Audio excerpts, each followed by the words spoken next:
before I begin, I'd just like to note that we have some colleagues joining us virtually, so say hello virtually.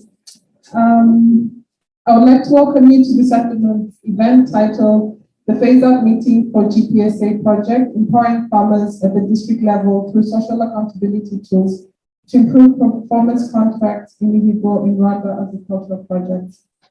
I would also like to take this opportunity to take you through the agenda quickly. We'll begin with introductory remarks from the Executive Director of TI Rwanda.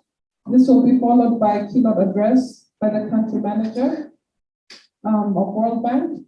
And then we'll have official remarks by the guest of honor from the Ministry of Agriculture. We will then have a presentation on the GPSA project achievements and lessons learned by our Program Manager at Transparency International Rwanda. We'll then hear testimonies and experience sharing from beneficiaries of GPSA project. We have farmers here from Kayonza and Nyanza. We will also have a brief documentary on GPSA project, implementing journey and key achievements. We will then have a word of thought, which will be virtually presented on the screen. And this will be by GPSA Program Manager in Washington, D.C. We'll then have an interactive discussion on the panel here. We'll have the Executive Director, the Country Manager, and the guest of honor, as well as the Program Manager. We'll then have a way forward and closing remarks by the Executive Director of Transparency International Rwanda. Without any delay, I'd like to welcome the Executive Director to give his introductory remarks.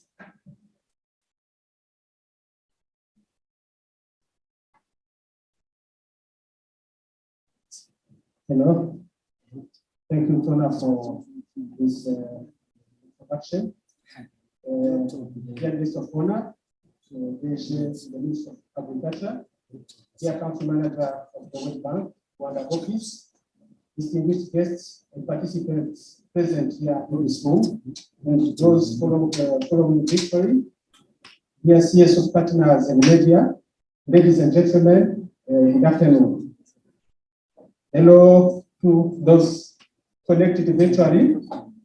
As introduced by my colleague, my name is Kayonza and Nyanza. I'm the Executive Director of Transparency International Rwanda. Very delighted to be in front of you. Allow me, first of all, to start my remarks by expressing my gratitude to all of you gathered in this room and those following this action virtually for your presence. We highly value your continued efforts to support Transparency International Rwanda in our commitment to contribute in the fight against corruption and promoting good governance through enhancing integrity values in the Rwandan society. Today, we are concluding the journey of 5 successful years of implementation of a project empowering farmers at district level through social accountability tools to improve performance contracting in the Rwandan Agriculture projects, implemented in Nyanza and Kayonza districts with the main purpose of helping to address low citizen participation in policy planning, monitoring, and evaluation of local and national agricultural development plans.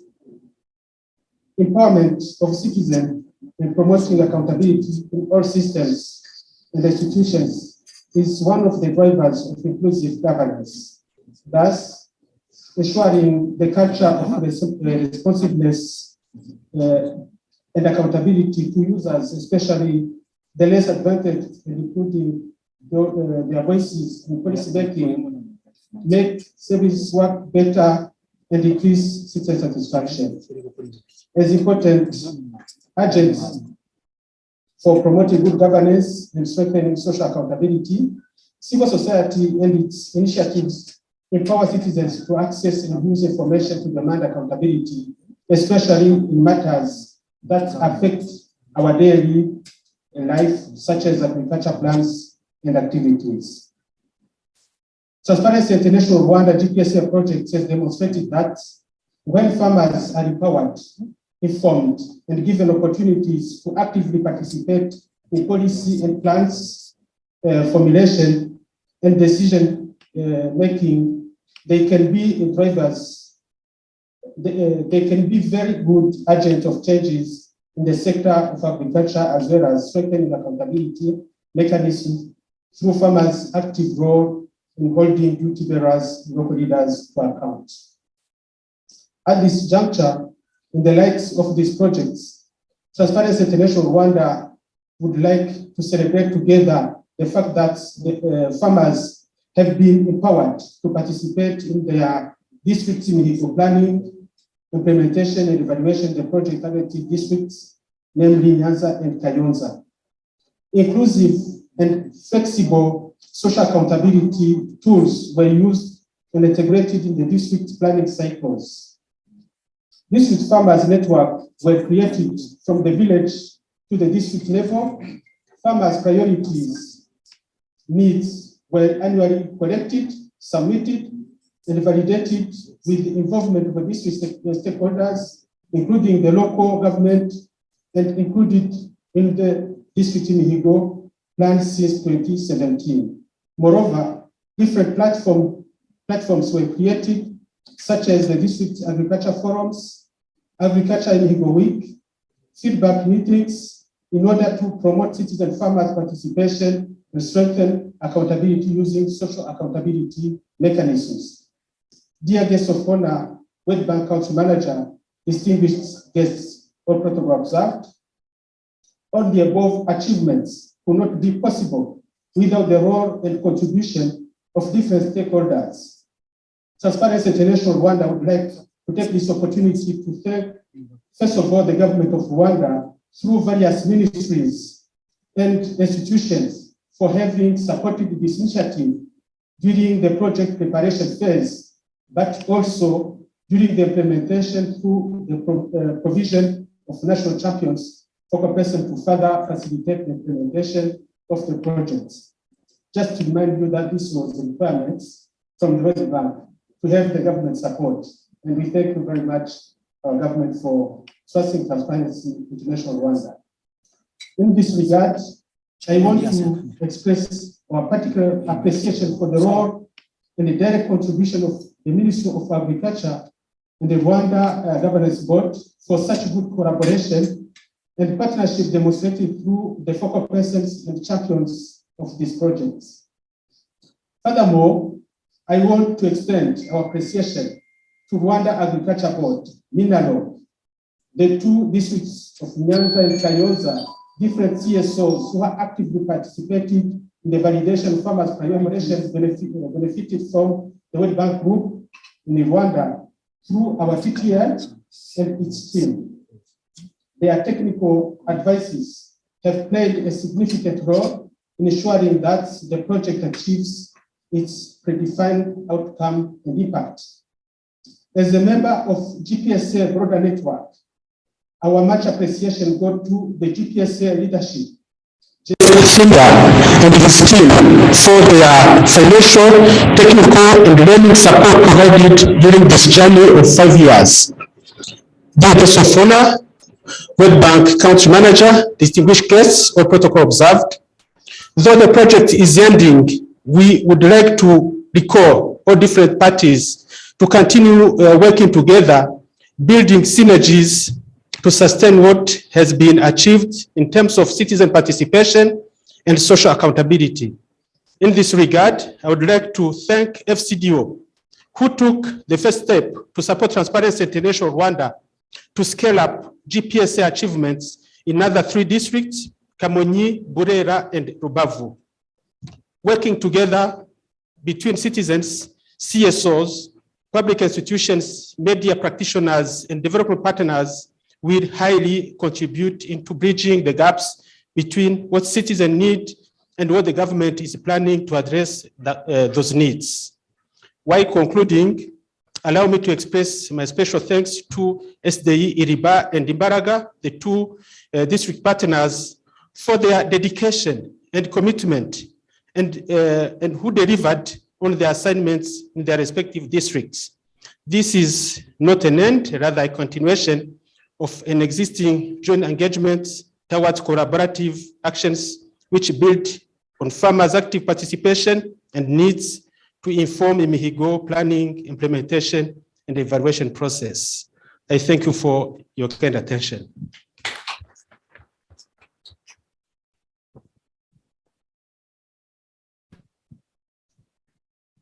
Thank you very much, Edie, for those introductory remarks. I'd like to request the country manager for the World Bank to come and give her keynote address.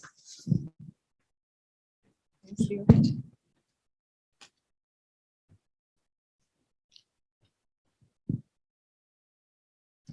Miriweneza.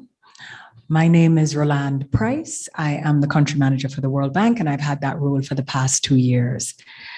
I'd like to say welcome, of course, to the Director General of the Ministry of Agriculture, to the Executive Director of Transparency International, to Jeff and other staff of the Global Partnership for Social Accountability, district officials. We cannot do this work without you. We thank you for being here, as well as other distinguished guests. Ladies and gentlemen, we are here today to celebrate the achievements and to reflect on experiences and lessons learned from the empowering farmers at the district level through social accountability tools to improve performance contracts, Imihigo, in the Rwandan agriculture sector. The project used a social accountability approach to improve outcomes in the agriculture sector, arguably the most important sector in Rwanda.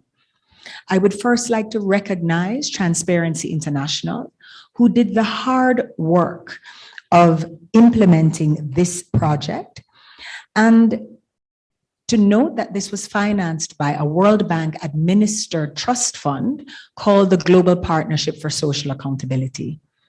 I would also like to thank and show appreciation to the government of Rwanda, both the ministries and agencies involved in the agriculture sector, as well as the district and other local governments, officials who were instrumental in ensuring the success of this operation. And of course, we couldn't do it without the farmers and the civil society organizations that participated.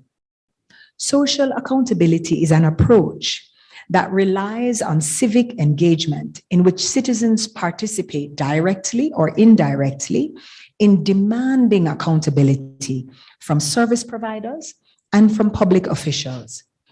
Rwanda has a strong culture of accountability, which has been a key element of its success in achieving development outcomes. The World Bank is committed to scaling up this approach and has found a growing number of applications in lending and in country program, given the strong link between social accountability and good results, as well as the Agriculture Imihigo Week. It is notable that in this sector, approximately 80% of Rwanda's population resides in rural areas, and 66% of the labor force is in agriculture. The sector is particularly important for women because approximately 80% of the female labor force works in the agriculture sector. It is also well known that the agriculture sector is considered the main vehicle for growth in Rwanda and a key sector in achieving Rwanda's ambitious poverty reduction, food security, and human capital goals.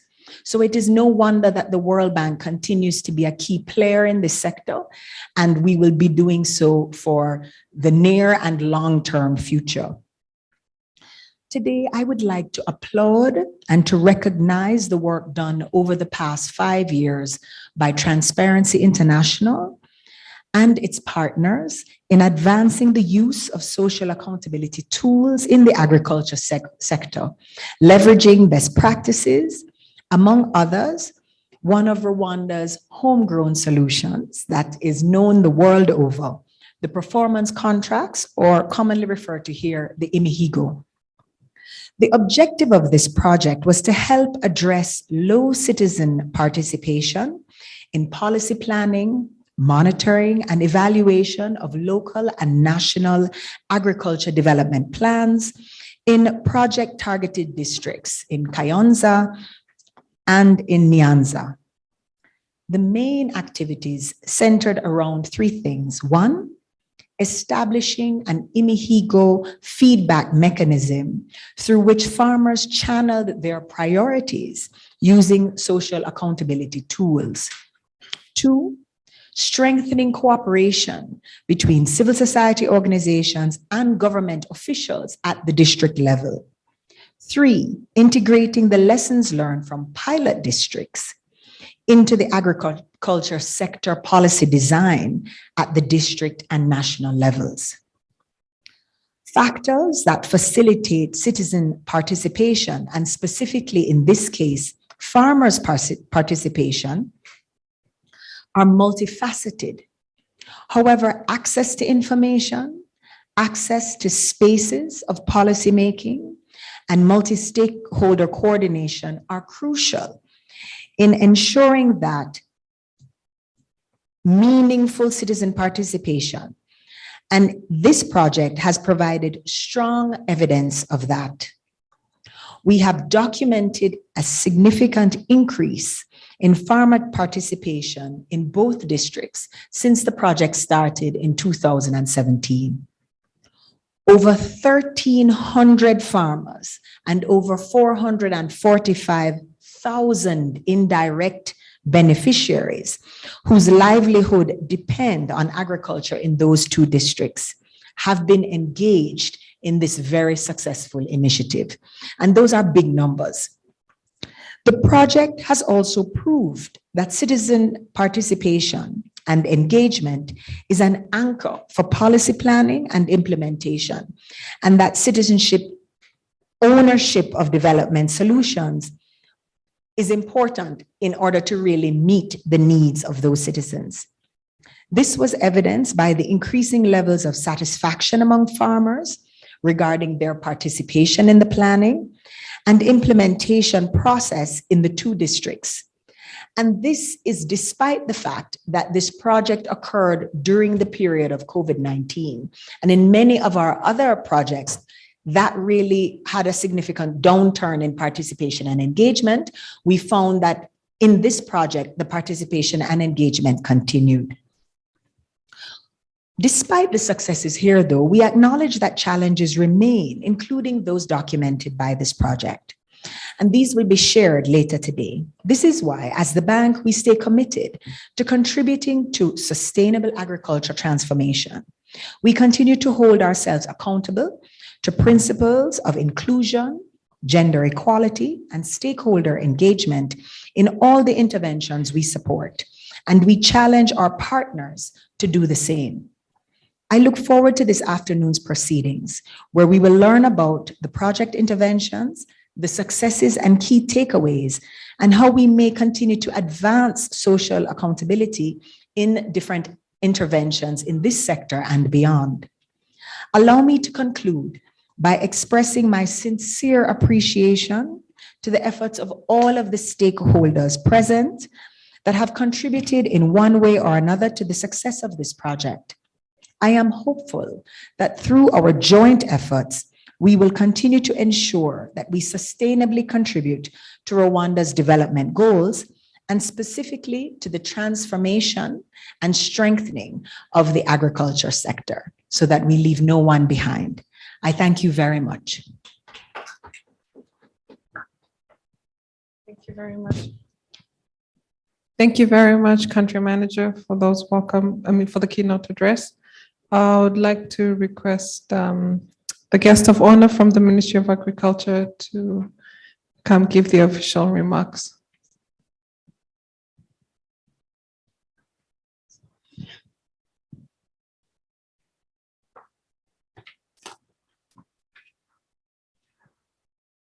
World Bank Country Manager, Executive Director of Transparency International Rwanda,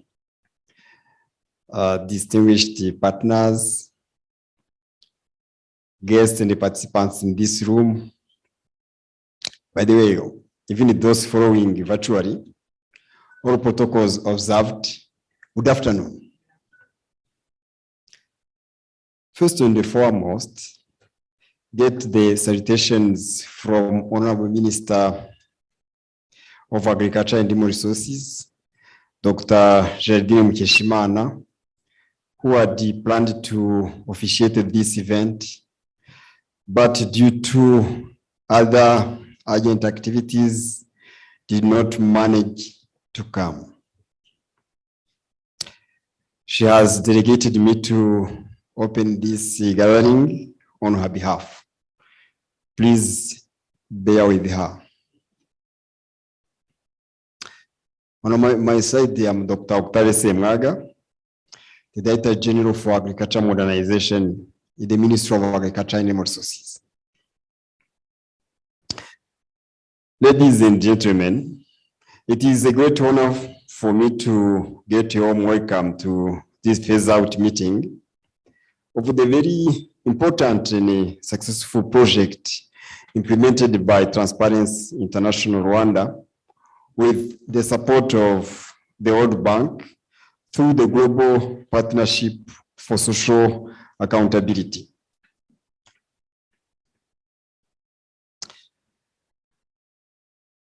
To implement the PSTF4, the Strategic Plan for Agricultural Transformation, especially the enabling environment and responsive institutions priority area, the Ministry of Agriculture and Animal Resources values the roles to be played by its stakeholders, including civil society organizations.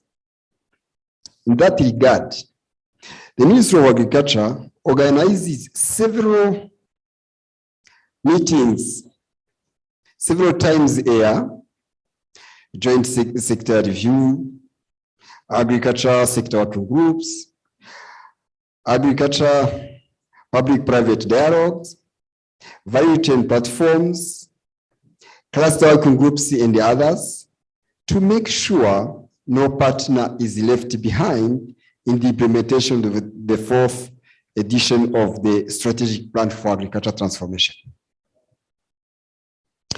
In that same vein, the Ministry of Agriculture and Human Resources has been a key stakeholder in the implementation of this project and appreciates the achievements realized through the outstanding partnership with TI Rwanda.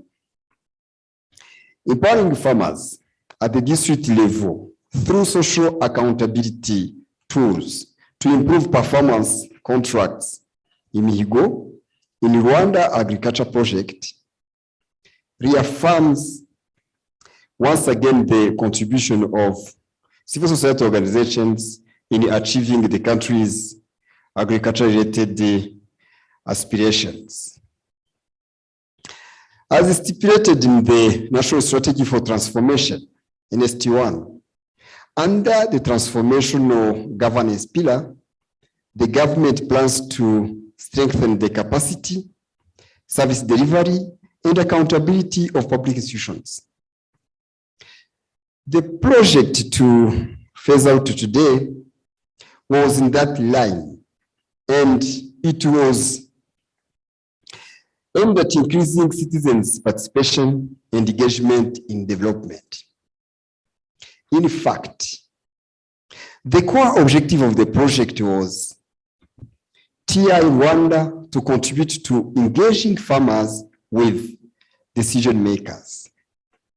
That has led to an increase in the level of farmers' participation in agricultural development plans at local level.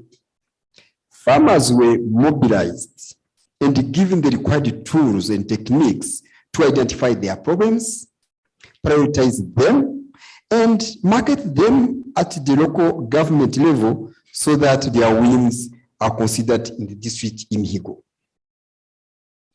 Thus, at this juncture, I had to thank the role played by farmers in the project implementation, and I do not doubt that the project achievements will be sustained. Indeed, the modernization of agriculture will not be achieved without the full participation of farmers. On the side of the Ministry of Agriculture,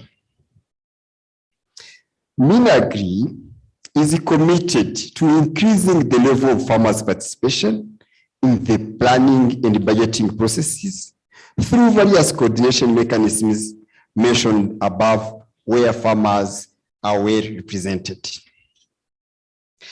The successful implementation of TI Rwanda project underpins the need for more projects like this with the same methodology throughout the country, because this project was implemented in Kayonza and Nyanza districts only. Ladies and gentlemen, I thank TI Rwanda for having successfully implemented this project. I expressed my deep gratitude to the organizers of this event and to all of you who have responded positively to the invitation, and declare this hybrid meeting officially open. Thank you.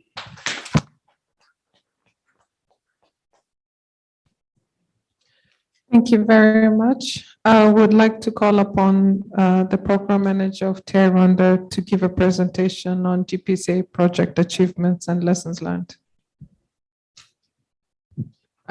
Sorry, Dieudonné, can you project?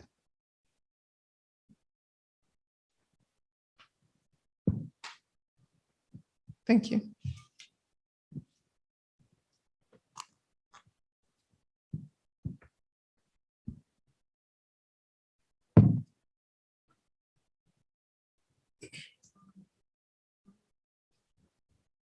Distinguished guests, all protocol observed.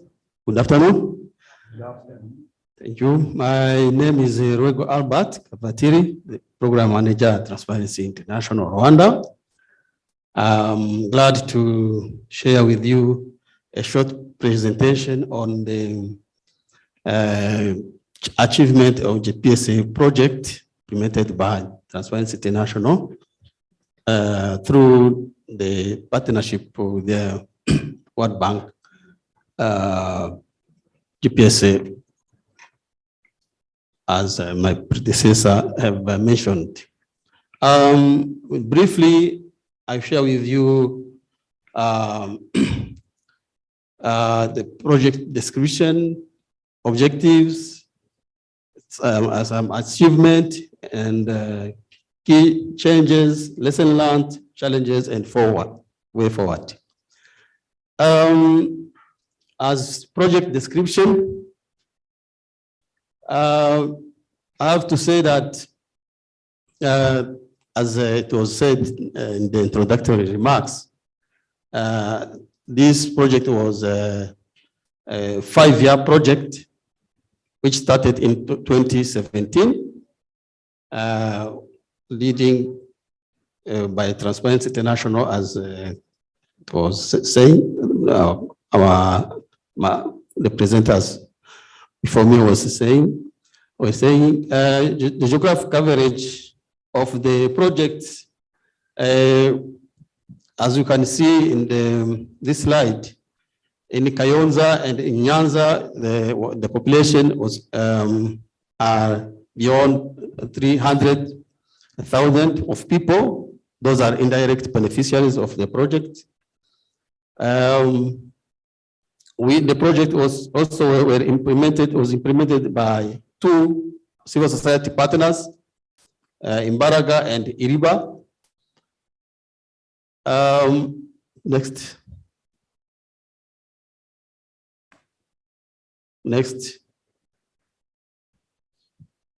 Next, please.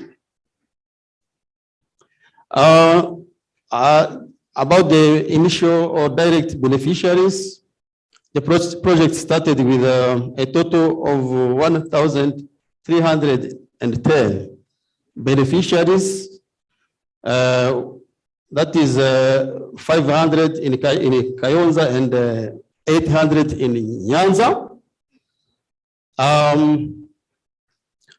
At the end of the project, we came up with an increase of direct beneficiaries from 1,000 to 7,000, where the male represented 51% of them, and 48, almost 49% of female.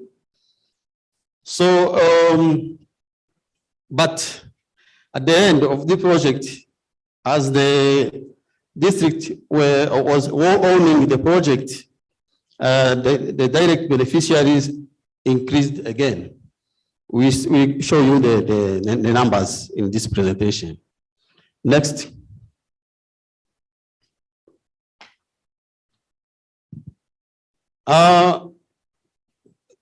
With regard to the component of this project has had 4 components.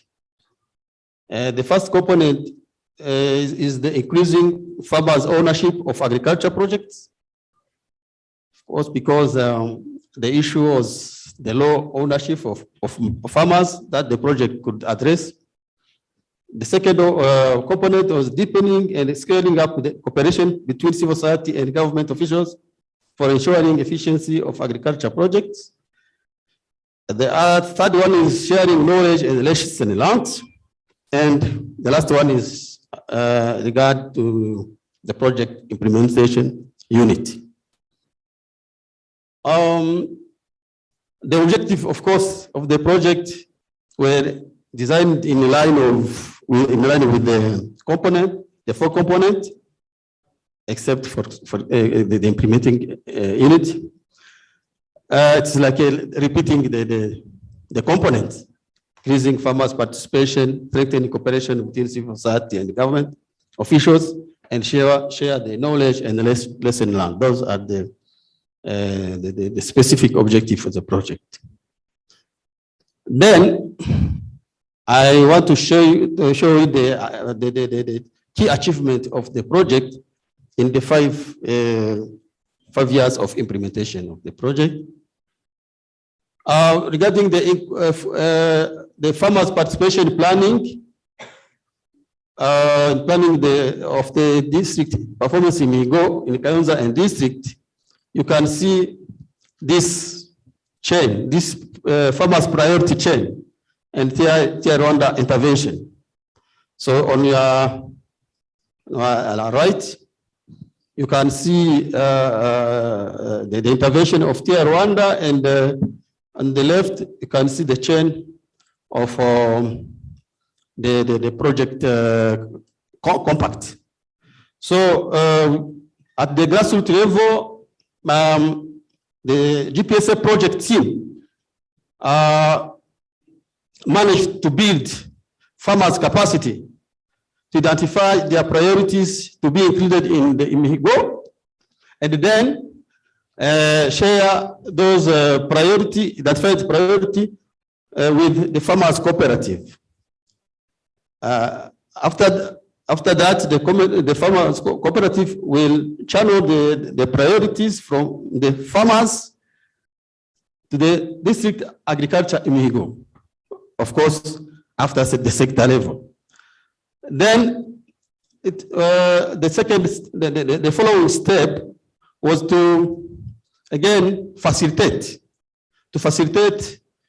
and coordinate the meetings for civil society, local government, to validate the farmers' priorities at the district level.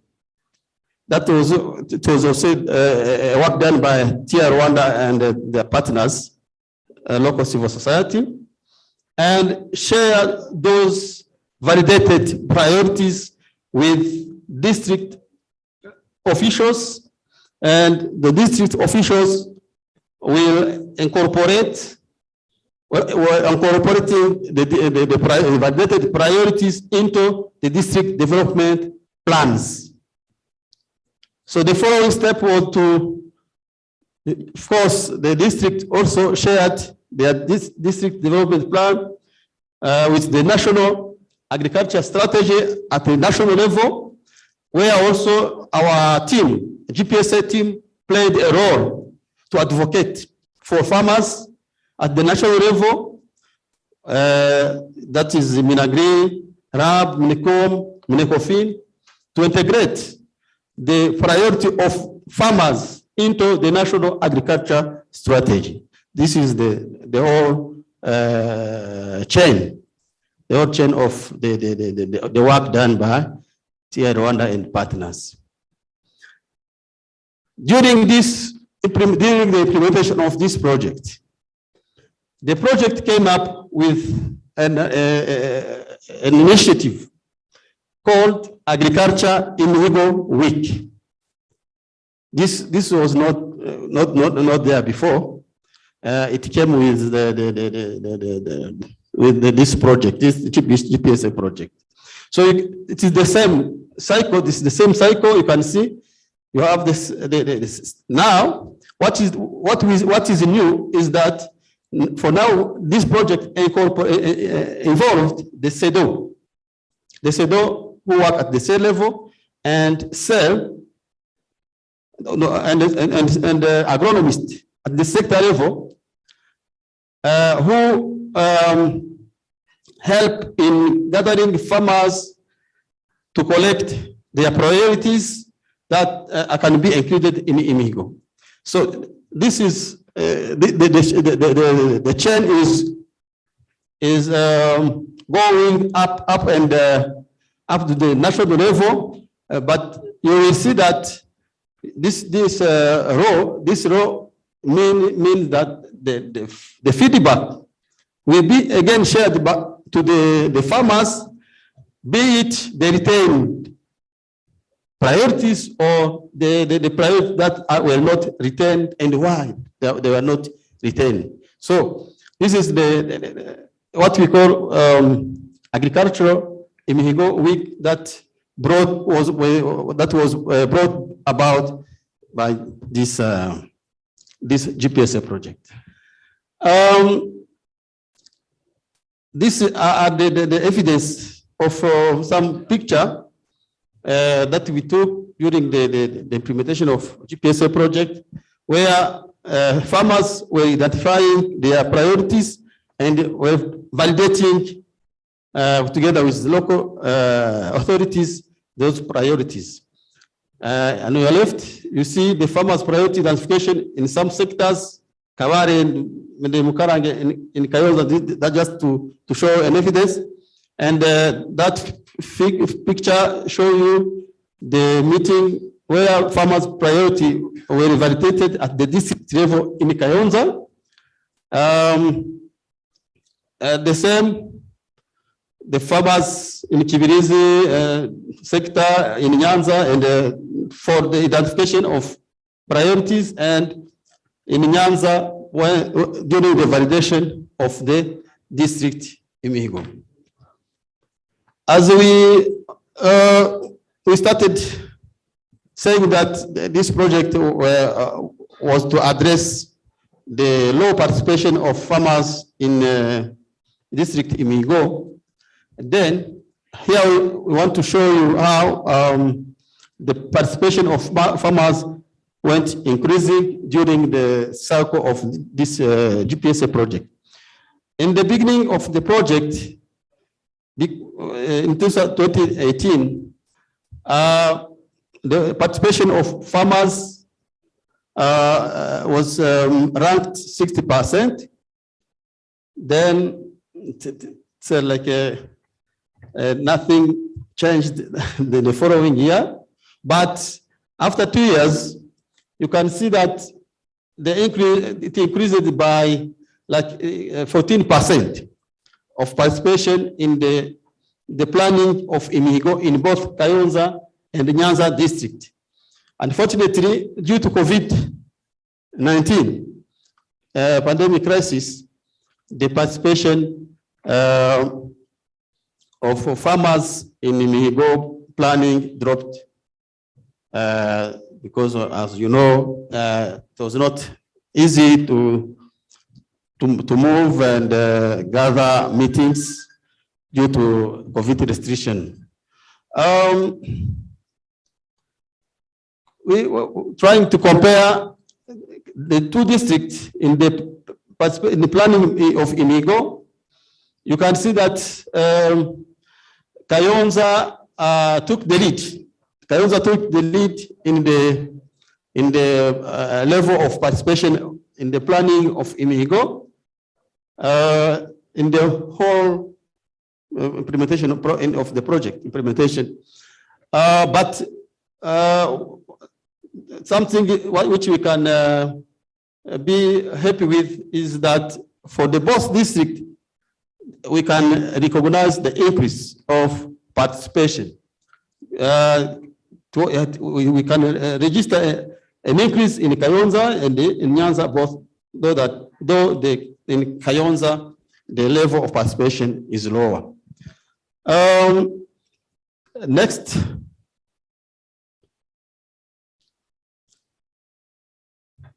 Again, we in the farmer satisfaction survey, we try to measure the level of farmer satisfaction in the implementation of the planned project in Imihigo. Again, you can see that there is an increase from 2018 to 2019, but because of COVID, I can also again see a drop in the year 2020, in the fiscal year 2021-2022 due to COVID. Next.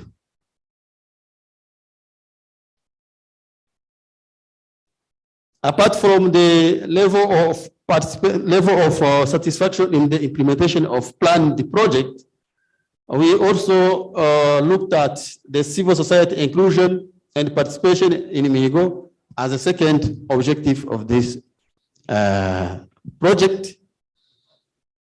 You can see that the level of inclusion and participation of civil society also increased from 61 to 69. Though it is not a very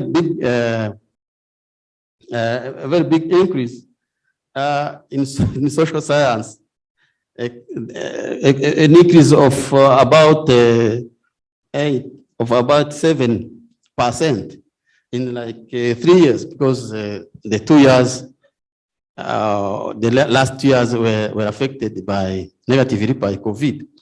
We can see that we can celebrate this increase because this is the mindset change. To change a mindset cannot be found in 2 years only. So I think with 2 to 3 years, an increase of like 7%, it is significant in terms of changing mindset of people.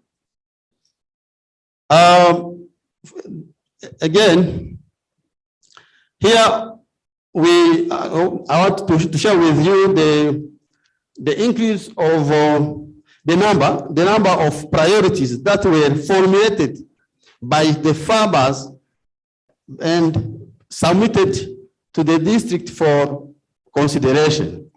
So you can see from 2018 to 2019, the farmers' priority, that 27 priorities agriculture project formulated by farmers.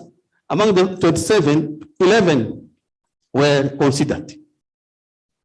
There was a bit decrease in the following year, but the other following year, we also registered a small increase, but in the 2021-2022, you can see that we had a very tremendous increase of farmers' priorities that were included in Imihigo in both districts.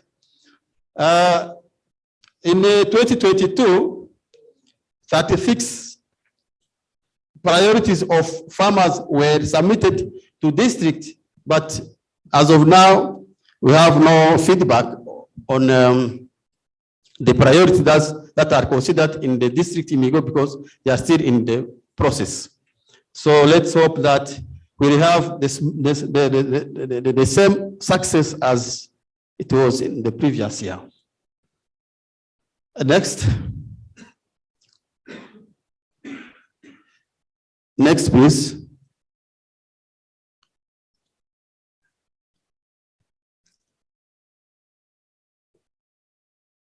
On the other aspect regarding strengthening the cooperation between civil society and government officials for enhanced effectiveness of agriculture project,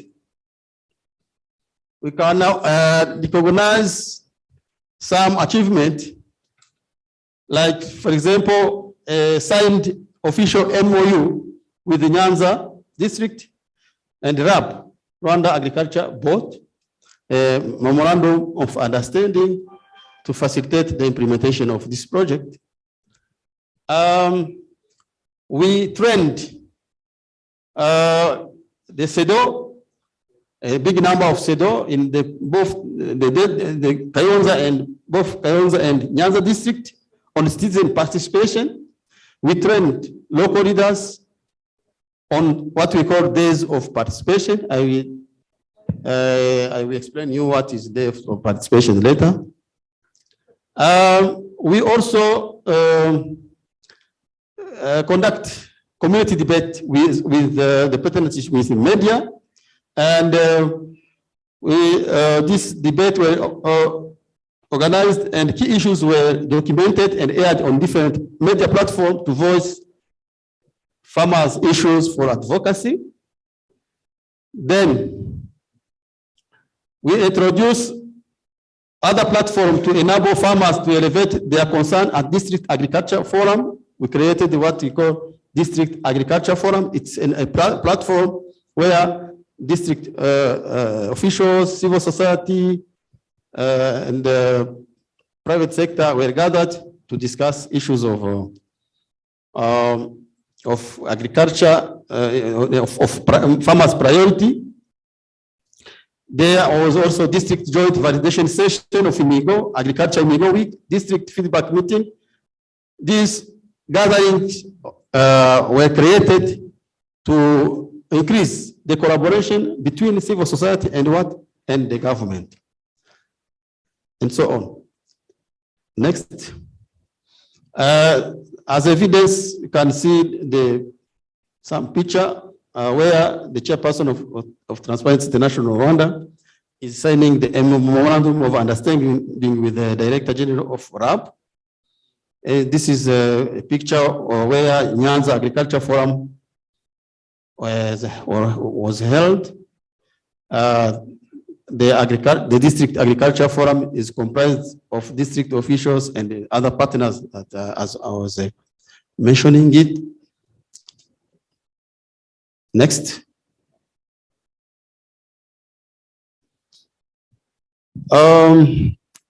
Again, those are the examples of civil society cooperation and the government officials.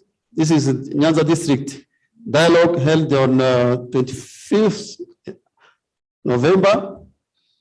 These are the SEDO trend on new methodology that I shared the agriculture Imihigo week. This is the picture. Next. Next, please. Here I want to share with you the knowledge shared and the lesson learned in this project. In this project, we produce a lot of publication. We have, for example, the baseline study and the 4 farmer satisfaction surveys. We conducted the political economy analysis. We had we produced 7 newsletters. We produced video documentaries with the partnership with Aga Khan University, Social Accountability Media Initiative, SAMI in short. Here Rwanda built a capacity of journalists in terms of social accountability, and they learn how to document farmers' issues and produce advocacy materials through media. There are a number of success stories and testimonies of farmers' participation in Imihigo that were produced and aired in media outlet. You will see the link of those media outlets in the next presentation, in the next slide. We produced farmers' priority reports that were shared with the district, RAB, Minagri, and other stakeholders to inform the planning process and policy formulation. Radio talk show, radio and TV talk were also used to mobilize farmers on participation in Imihigo, etc. So I was saying that I will show you the link of those media outlets that in which we published our report and other publications, articles, and so on. Again, with regard to sharing knowledge and lesson learned, we trained civil society and the local officials on the days of participation tool, which is a social accountability tool that developed the capacity for participants to better promote citizen participation through an interactive and a creative approach. Can go on. We can not end our presentation without showing you the key changes. The key changes in this project is that the consultation of season was enhanced in the planning of Imihigo by the local government. The Imihigo week was institutionalized. We observed an increment in farmers' influencing capacity, increased willingness of local authorities to continue supporting farmers' networks, better initiative, including exhibition rooms, production of visibility materials for dissemination of Imihigo, etc. Districts are now taking the lead to organize farmers to correct their priorities. I gave you the example of SEDO and agronomist.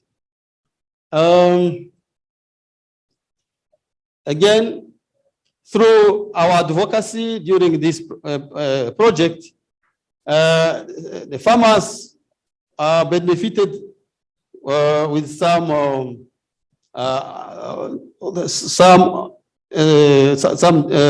like you can say, construction of milk collection centers, construction of feeder roads in Kayonza, for example, construction of terraces, provision of post-harvest facilities as stores, drying facilities in both Nyanza and Kayonza, etc.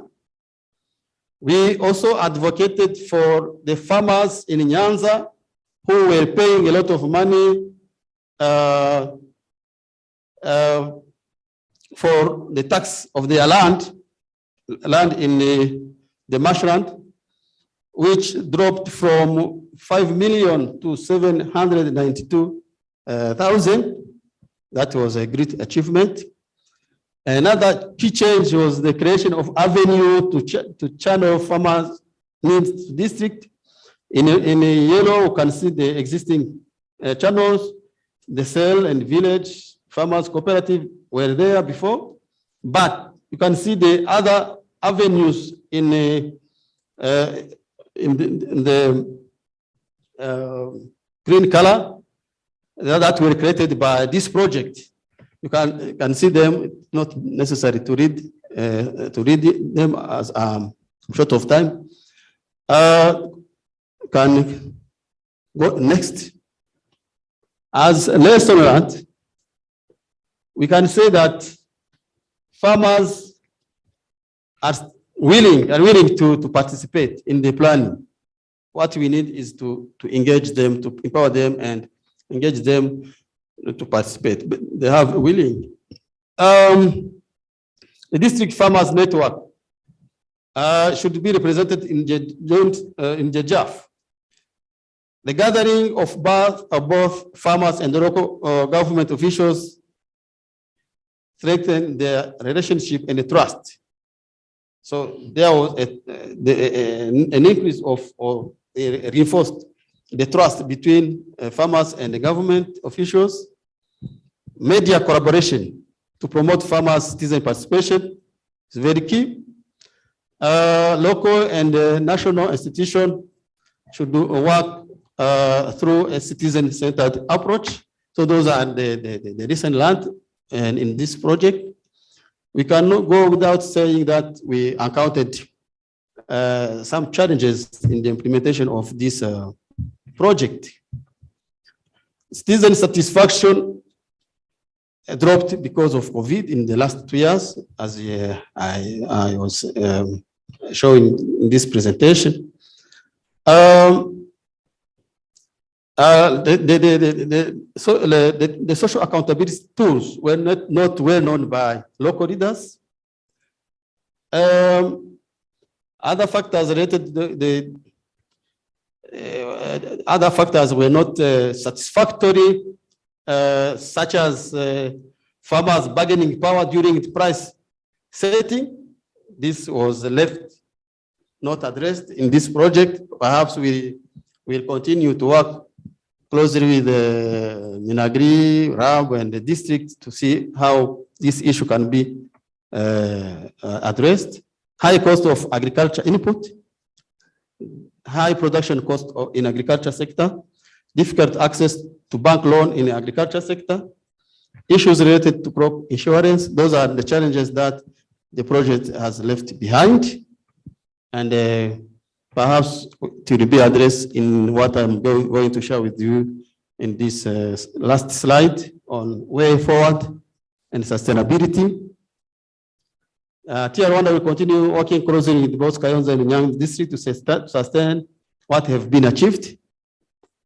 Rwanda continue collaboration and partnership with the local NGOs, Mbaraga and Iriba, as they are the one leading farmers network in the country and local level.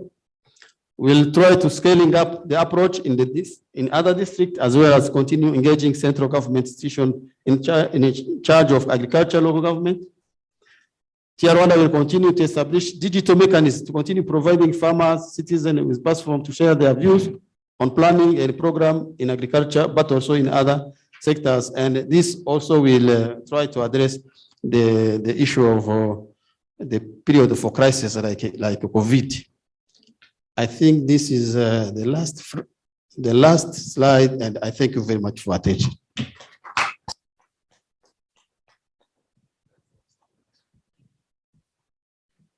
Thank you very much, PM.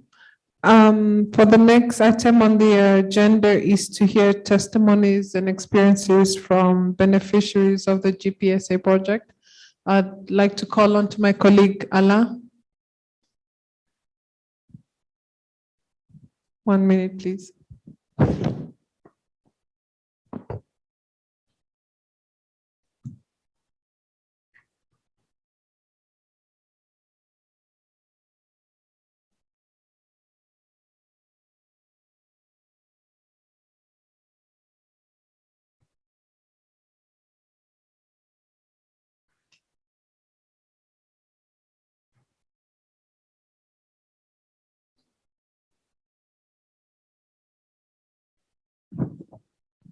Thank you. She will be speaking and my colleague Diodone will be translating. Marcos. Murakoze, mwongeye kwirirwa. Amazina yanjye nitwa Mukandayisenga Gaudence, nturuka mu karere ka Kayonza, umurenge wa Ruramira. Ndi umuhinzi mworozi. She's called Gaudence Mukandayisenga. She's from Kayonza district and she's greeting you all. Ndavuga cyane imbaraga na transparency. Murabibona ndakuze ariko ndacyari muto, ariko nkunda umwuga w'ubuhinzi cyane kuko ndanawukora. Ntarabikora neza, ntarahura n'imbaraga na transparency, nari umucanshuro. Nta soni bijya bintera zo kubivuga, nacaga inshuro. she's saying she's here to testify what has been achieved through this project, which has really been very impactful to her life. And she really worked as a casual worker, but then after the implementation of this project, she's doing agriculture on daily basis, but doing it very professionally. ku batabyumva neza wenda guca inshuro naho ufata umuryango wawe mukajya guhingira amafaranga 700 ari butunga undi muryango mufite mu rugo, naho ngaho narindi ntarahura n'imbaraga na transparency. For those who do not understand what a casual worker means for her, is that she used to work on daily basis, being paid, for instance, 700 per day, and she couldn't afford all she needed in her daily lives. But now this has changed.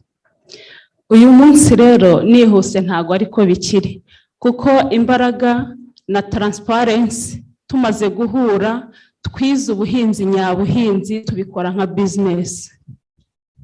She's saying they are now doing agriculture as business, which is different from the past due to the input and advices by Transparency International Rwanda and Imbaraga, which was the implementing partner in Kayonza. Ikindi kintu cyabaye cyiza kuri twebwe abahinzi n'aborozi, naho akarere kicaraga kagategura imihigo igategurirwa iyo ngiyo hejuru ikazanwa muri twebwe abaturage ngo tuyikore tutayigizemo uruhare. Before the introduction of this project, farmers were not aware of how the Imihigo performance contracts are prepared, and they only knew when it came to implementation process. Uyu munsi rero aho twahuye n'imbaraga na transparency siko biri, twebwe abaturage nitwe twicara tugategura imihigo hanyuma tukayohereza mu karere, tuyitegurira mu mudugudu, mu nteko, mu matsinda, mu makoperative, tukabyohereza ku kagari, ku murenge, ku karere. Iyo bigeze ku karere barebamo muri ya mihigo nimba ari 7 twatoranije nk'abaturage, barebamo nk'ine yihutirwa kurusha indi, bikagaruka iwacu bakatubwira bati muri ya mihigo mwateguye iyihutirwa kurusha iyindi niyi, bikongera bikagaruka muri twe akaba ari twe tubigiramo uruhari bikihuta. Things have now changed because farmers have realized dramatic changes because they participate through their farmers groups at local level, through even cell and village assemblies, and their priorities are identified and then submitted at sector level and district level. Then after selection of what priorities will be implemented, the district come back in their cells and farmers groups and cooperatives and give them feedback on what will be implemented, hinging on their priorities submitted. Tugira akandi kantu dukoresha mu mbaraga na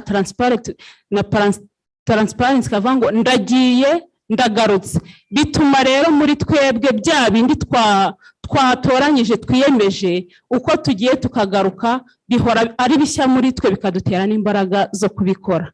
In Kayonza they have another innovative tool which is called ndagiye ndagarutse, translated in English, I'm going back or be back, where farmers, after providing their farmers priorities, then the district come back, as she had said, comes back, then provide feedback on the priorities that had been submitted. Iwacu rero muri Kayonza imihigo ntago ikiri y'abayobozi ahubwo ni yabatwebwe nk'abaturage. Now in Kayonza, imihigo are not meant for district officials, but farmers own and really understand what imihigo mean for them. Kubijyanye n'ubuhinzi rero nkuko natangiye mbabwira ko tutarahura na transparency twabikoraga nabi. Uyu munsi ahantu najyaga mpinga ni nka hegitari 1 twezagamo umufuko umwe, ubwo ni ibiro 100 cyangwa 90. Today, due to the changes made in agriculture sector, especially in Kayonza, they had a plot of land like 1.5 hectare. They used to get the production of only 100 kilograms or 150, but now they are really getting the increase of the production from that plot of land. Cyatumaga umusaruro uba muke, icyambere n'ubumenyi buke n'ifumbire n'imbuto tutaboneraga ku gihe. So before they used to meet different challenges, including lack of awareness and lack of agricultural inputs. Uyu munsi rero tureza ubu ndi umuhinzi, mpamya yuko ndi umuhinzi, namwe murabibona ko ndi umuhinzi. Aho hantu ubu mfite toni 5 mbitse mu rugo. Nahisemo rero gukora umwuga wo gucuruza imyaka kuko nasanze ko buri wese atunzwe no kurya no kunywa. Uwo mwuga nge nasanze ari mwiza kuri nge kuko ubu nabigize iby'umwuga, ni business. Turahinga tukeza ibigori, turapakiza imodoka, amasaka, inyanya mu mujyi hano muzi uko bimeze, birakaze. Mbese navuga ngo nanjye ndi umuyobozi ku bijyanye n'ubuhinzi. Now she's testifying that she's doing agriculture in a modern way, and she has about 5 tons of production of including beans and maize, and that she's now trying to trade all around the country, including Kigali City. Urwego turiho twebwe turihaza nk'umuryango tugasagurira n'amasoko kugira ngo na hano mu mujyi mudakora mubone ikibatunga. They are no longer cultivating for daily survival, but they make sure that they have something remaining at the market. Byatumye dukora amakoperative y'abahinzi borozi, utundi turere turaza tukadusura tukatwigiraho. Ibyo byose tubikesha imbaraga na transparency. Mwarakoze cyane rero tubayeho kubera mwebwe, Imana ibaho. She's saying they really thank Transparency International Rwanda and Imbaraga in Kayonza through this project because they have realized a lot of changes in their district.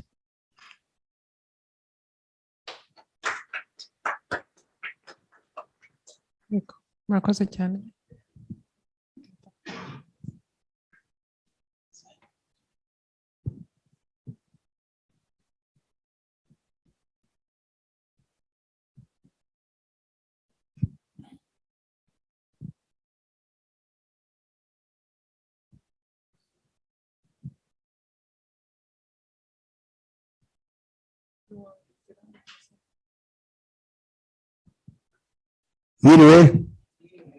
Good afternoon.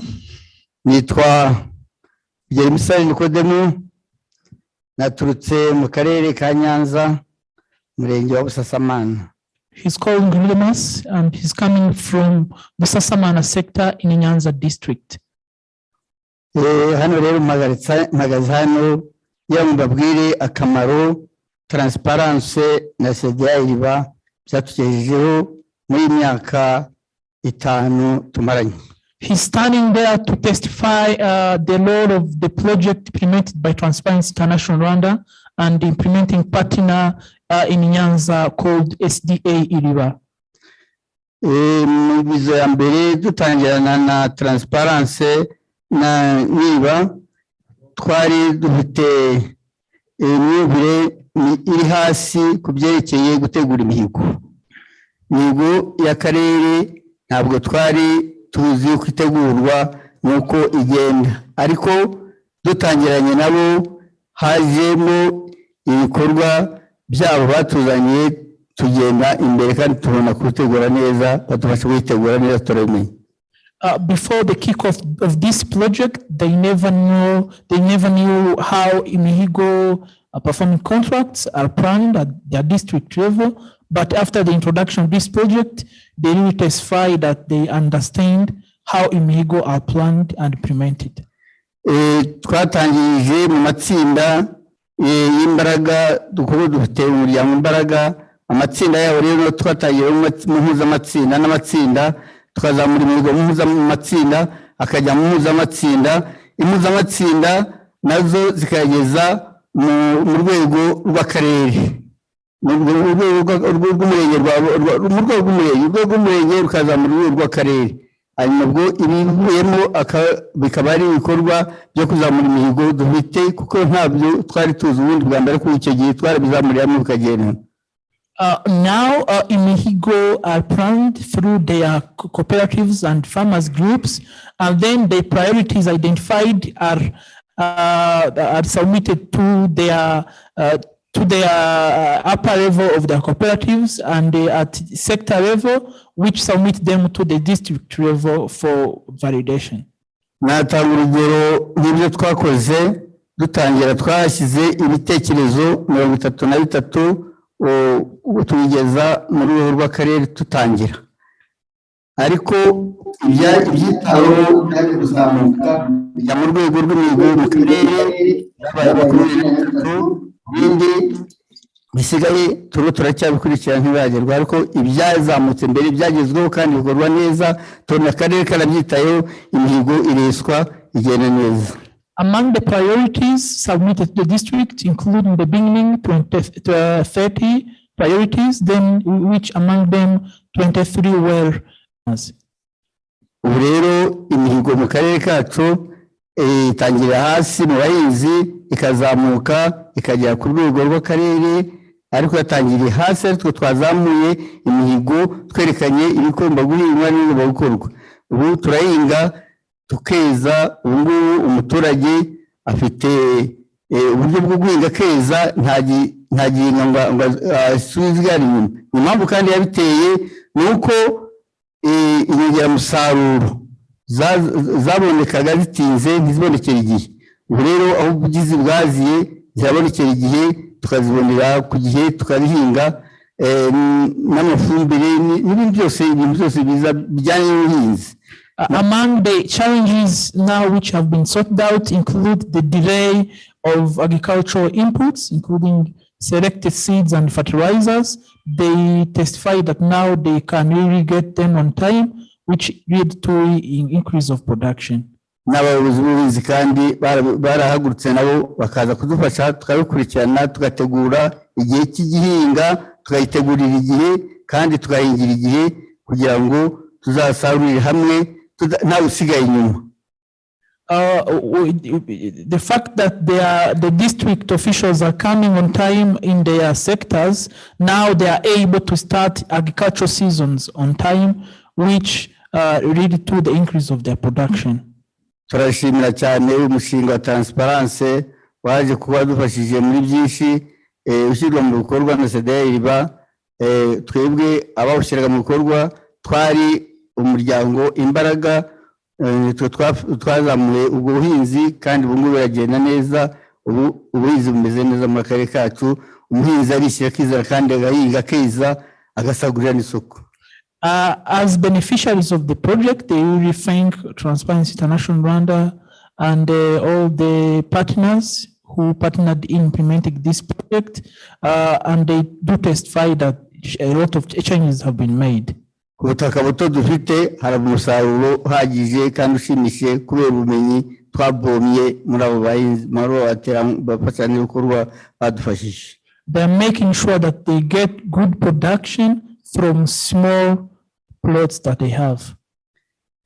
Ngira ngo ibyo tutarageraho nabyo tuzabigeraho kuko twabizamuye biri mu karere, ubu ngubu twagejeje mu karere imihigo y'ibyo tutarageraho bikeya nabyo turateganya ko bizagerwa muri iyi minsi. They hope that even the challenges faced will be sorted out because they have raised them to the district officials, and they hope they will get feedback from what they proposed. Ku byerekeye ubuhinzi rero murakoze, twebwe turabona aba baterankunga bakomeza kudutera inkunga bakadufasha bakatwerekera kuko byatugiriye akamaro cyane, bakomeje kudugenda hafi byadufasha byatubera byiza cyane. Murakoze. They wish that the project should not end like that way, because they wish the project could be there to sustain the achieved results. Thank you. Hasigaye ibyo twagezeho tuzabisegasira byo kugira tubyo kwangirika ibyo batugejejeho. Murakoze cyane.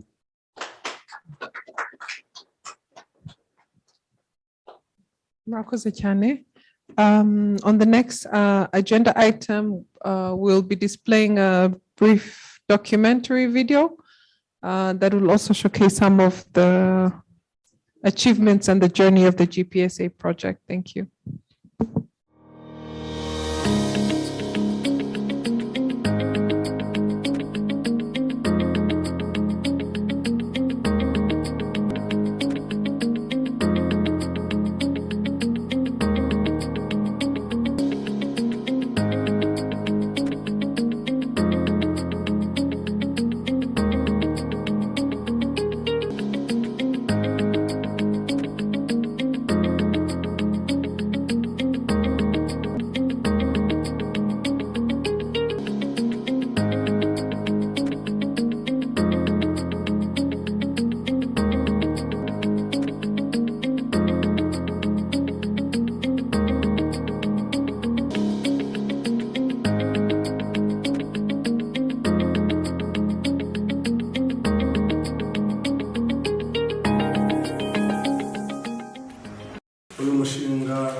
Transparency umaze kuza mu gihe tumaze dukorana nawo hari impinduka twagiye tubona cyane cyane mu buryo bw'imikorere. Ubundi mbere umuhinzi cyangwa umworozi kugira ngo amenye imihigo y'akarere byabaga bigoye, cyane cyane nk'iyo twajyaga mu nteko nta muntu wabaga wabaza imihigo y'akarere ngo abe yayivuga. Ariko kugeza uyu munsi imihigo y'akarere irimo irahera ku muturage hasi. Umuturage akavuga icyo yifuza bikazamuka bikagenda bigera mu karere kugeza ubwo icyo yifuza kijya mu muhigo w'akarere kandi akarere kakagikurikirana kandi kigashyirwa mu bikorwa. Nishimira ko ibyifuzo abahinzi bacu n'aborozi bacu tubasha kubagezaho babasha kubigeza mu karere, ibyifuzo by'abahinzi bacu bikajya mu mihigo y'akarere kacu kaba kahise. Burya ibintu byose ni ubushakashatsi. Ubushakashatsi burahenda, busaba ingendo, busaba amafaranga, busaba kwegera abantu cyane mu buryo buhoraho. Icyo batumariye gikomeye kumenya ibibazo biri mu buhinzi n'ubworozi mu buryo bwimbitse bugera ku muturage ku wundi, kuko byaratugoraga kuba uri agoronome w'umurenge ukamenya ibibazo by'abahinzi 10,000 ufite, ntago byari bitworoheye.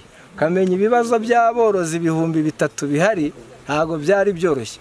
Ariko uyu mushinga uje, ibibazo byose byabaye nkaho bijya hagaragara, n'ibyo tutari tuzi nk'abatekinisiye bahagarariye leta mu buhinzi n'ubworozi turabimenya. Batwatse imisoro turi amakoperative 3, hanyuma batwishyuza $5,500,000.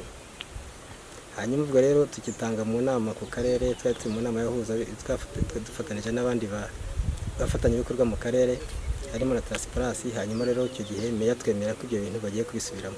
Muri $5,000,000 n'imisago twagomba gusora, twarasoze amafaranga atageze no kuri miliyoni, urumva igisubizo twagisubijwe. Twatanze ibyifuzo by'uko tubona ifumbire, tukabona imbuto igihe cyararangiye tugahinga nyuma, ariko ubu ngubu impinduka yabaye nziza cyane kuko imyaka ifumbire yazigiye n'imbuto bizirigiye duhingira igihe. Iyo tuvuze ko amafumbire tubona ari makeya, abayobozi cyangwa se abatekinisiye baradufasha bakatwereka uburyo iyo fumbire yazamurwa, cyangwa se bakatwohereza abashinzwe gupima n'ibishanga bakarebana n'uburyo ifumbire yazagendana n'ubutaka turimo duhinga. Byarakozwe ku buryo tugiye kuzajya duhinga kandi dukoresha ifumbire zigendanye n'ubutaka bwacu.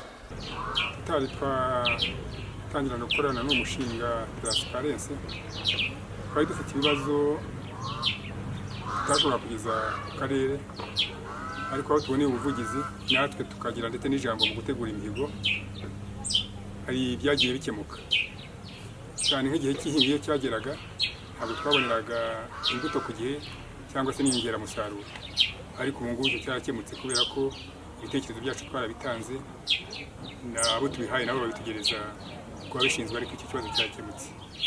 Ubundi imihigo ntabwo abaturage bamenyaga ikigamije, ariko basigaye haba inteko ku kagari, umudugudu, bakabiganiraho, abantu bakifatira imyanzuro y'ibyo bazashyira mu bikorwa mu mihigo, ariko ubundi wasangaga bitazwi.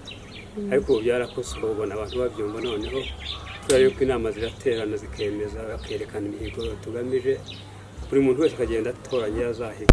Uyu mushinga mu myaka 2 tumaranye mu mihigo kugira uruhare mu mihigo y'akarere n'umurenge byatwe bimaze kutugeza ku kintu kinini cyane kuko nk'umwaka ushize twashoboye kuza gusenya imihigo n'umurenge.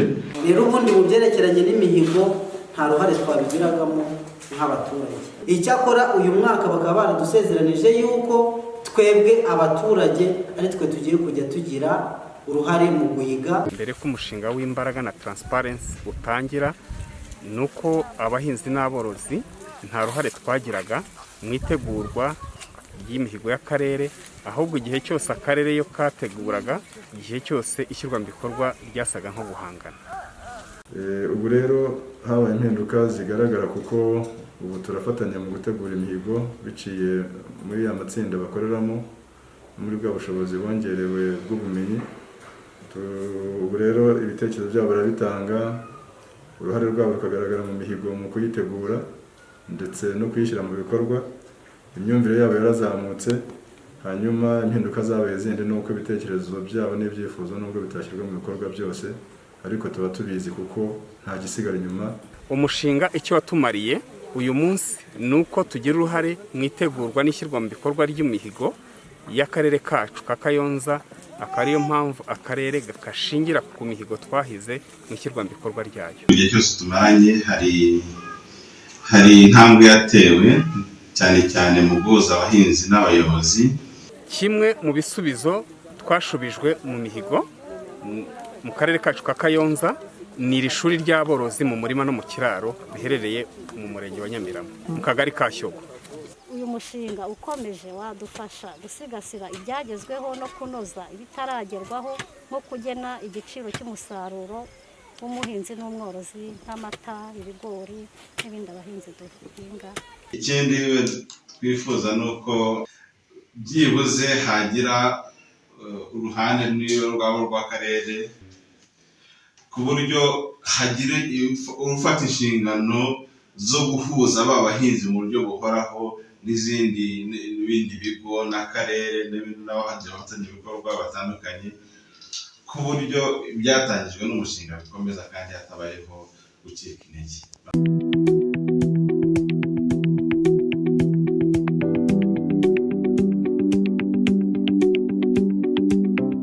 Amafaranga 15,000 ariko mu mwaka wa 2018 umujyanama y'akarere itubwira ko tuzasora 100,000 kuri hegitari. Mwaka wa 2018 umusoro twawutanze 45.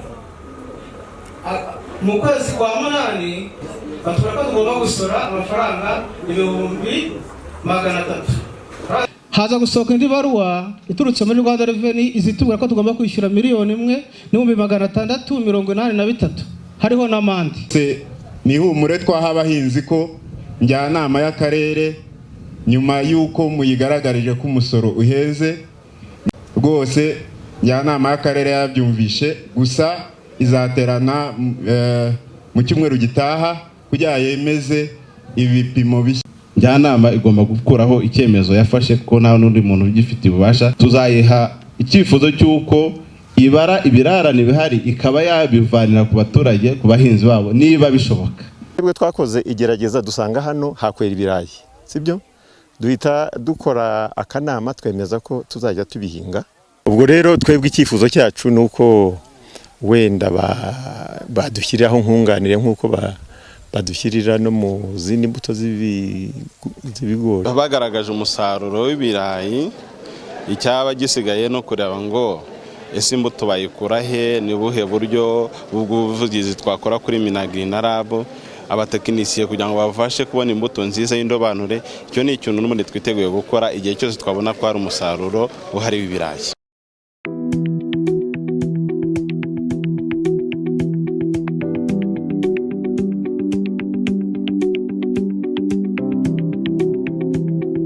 Twaterwa inkunga amazi akajya yiyongera akaboneka n'abo bakozi bakaba baba benshi, ntihagire umuhinzi ubura amazi. Muri damu kunze naho hari igihe habamo makeya. Uko tubuze amazi n'umusaruro tuba twawubuze, nta kindi tuba dutegereje, tuba dushaka amazi menshi tukabona n'umusaruro mwinshi. Ubwo barabizi umuceri ni igihingwa gishaka amazi menshi cyane, ariyo mpamvu hariho hubakwa indi damu y'amazi kugira ngo ikibazo kigende, ikibazo turebe ko cyakemuka mu bihe bya vuba. Aha ngaha iyo damu izaba irangiye. Ujya munsi y'umujyi wa Kageyo hari ahantu mujya mubona n'ubundi hareka amazi, turashaka kuhakora damu izunganirana n'iriya ya Murama.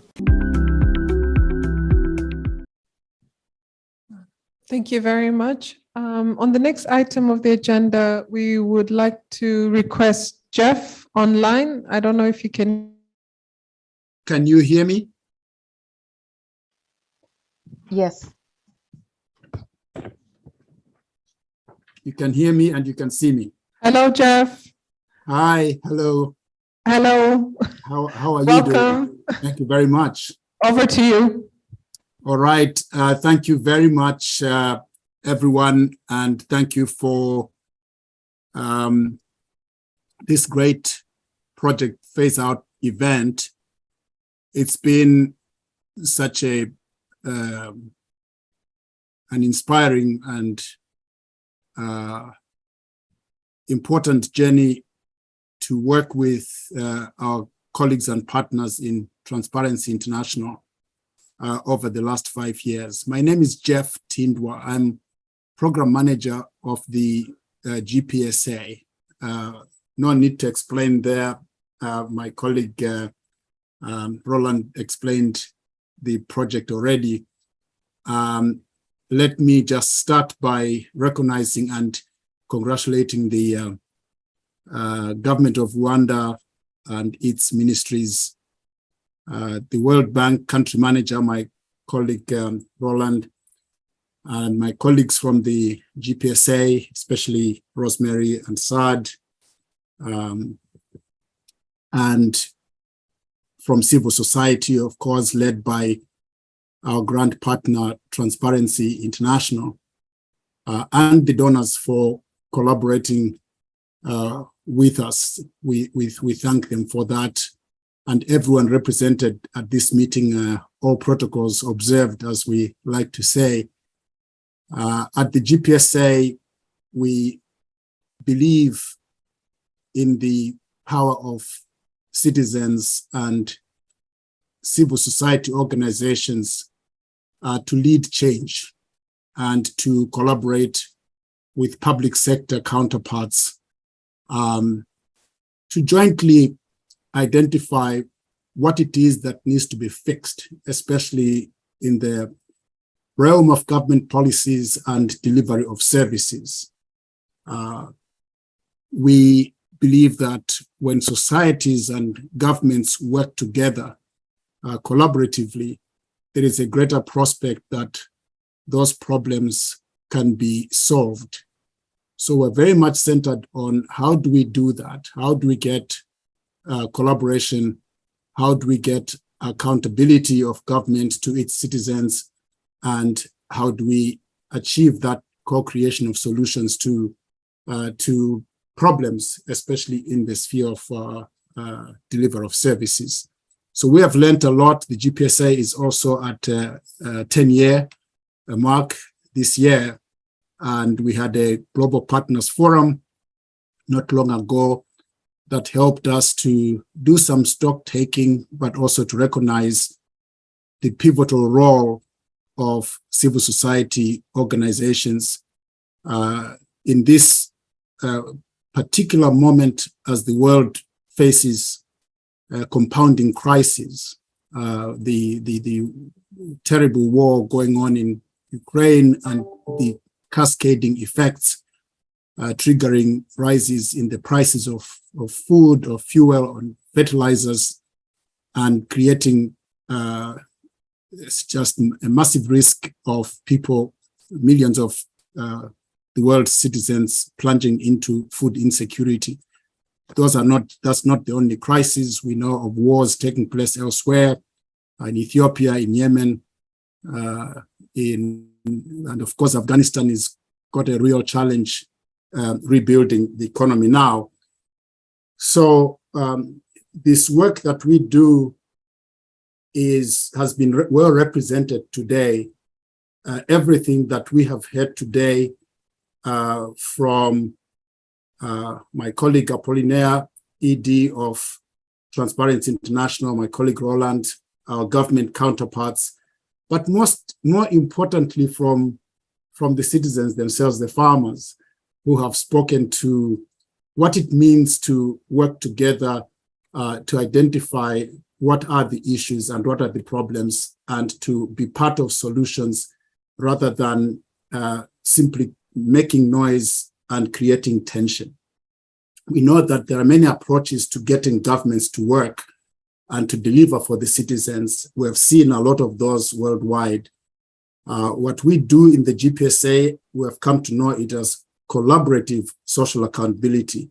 It means that there's real scope for citizens and civil society being partners in development rather than being always oppositional and creating pressure in order to solve problems. So across the range of sectors where we have worked, in health, in education, in agriculture, in social protection, water supply and sanitation, public financial management, even addressing issues of fragility, conflict, and violence, we have found that this is an important approach to development. It also tends to strengthen cohesion and improve, if it's done well, inclusion, and reduce some of the tensions that can create conflict. So I want to congratulate Transparency International in particular for being such an effective partner of the GPSA. This project is testament to what happens when effective civil society organizations at the country level really invest in building relationships and collaboration with public sector counterparts. It's also testament to what we can achieve when the bank can play this role of being able to broker that relationship, not just civil society and governments, but even connect with other development partners. And I want to thank my colleagues, and Roland, you in particular, and your predecessors who have so effectively been playing this mediating and brokering role. We are hoping that this can translate into pathways for how these important lessons that you've all heard today can be scaled up. In the GPSA, part of how we think change happens is when these civil society-led mechanisms and approaches actually connect with public sector systems. There is a myriad of NGOs out there who are doing self-standing work, which is really important.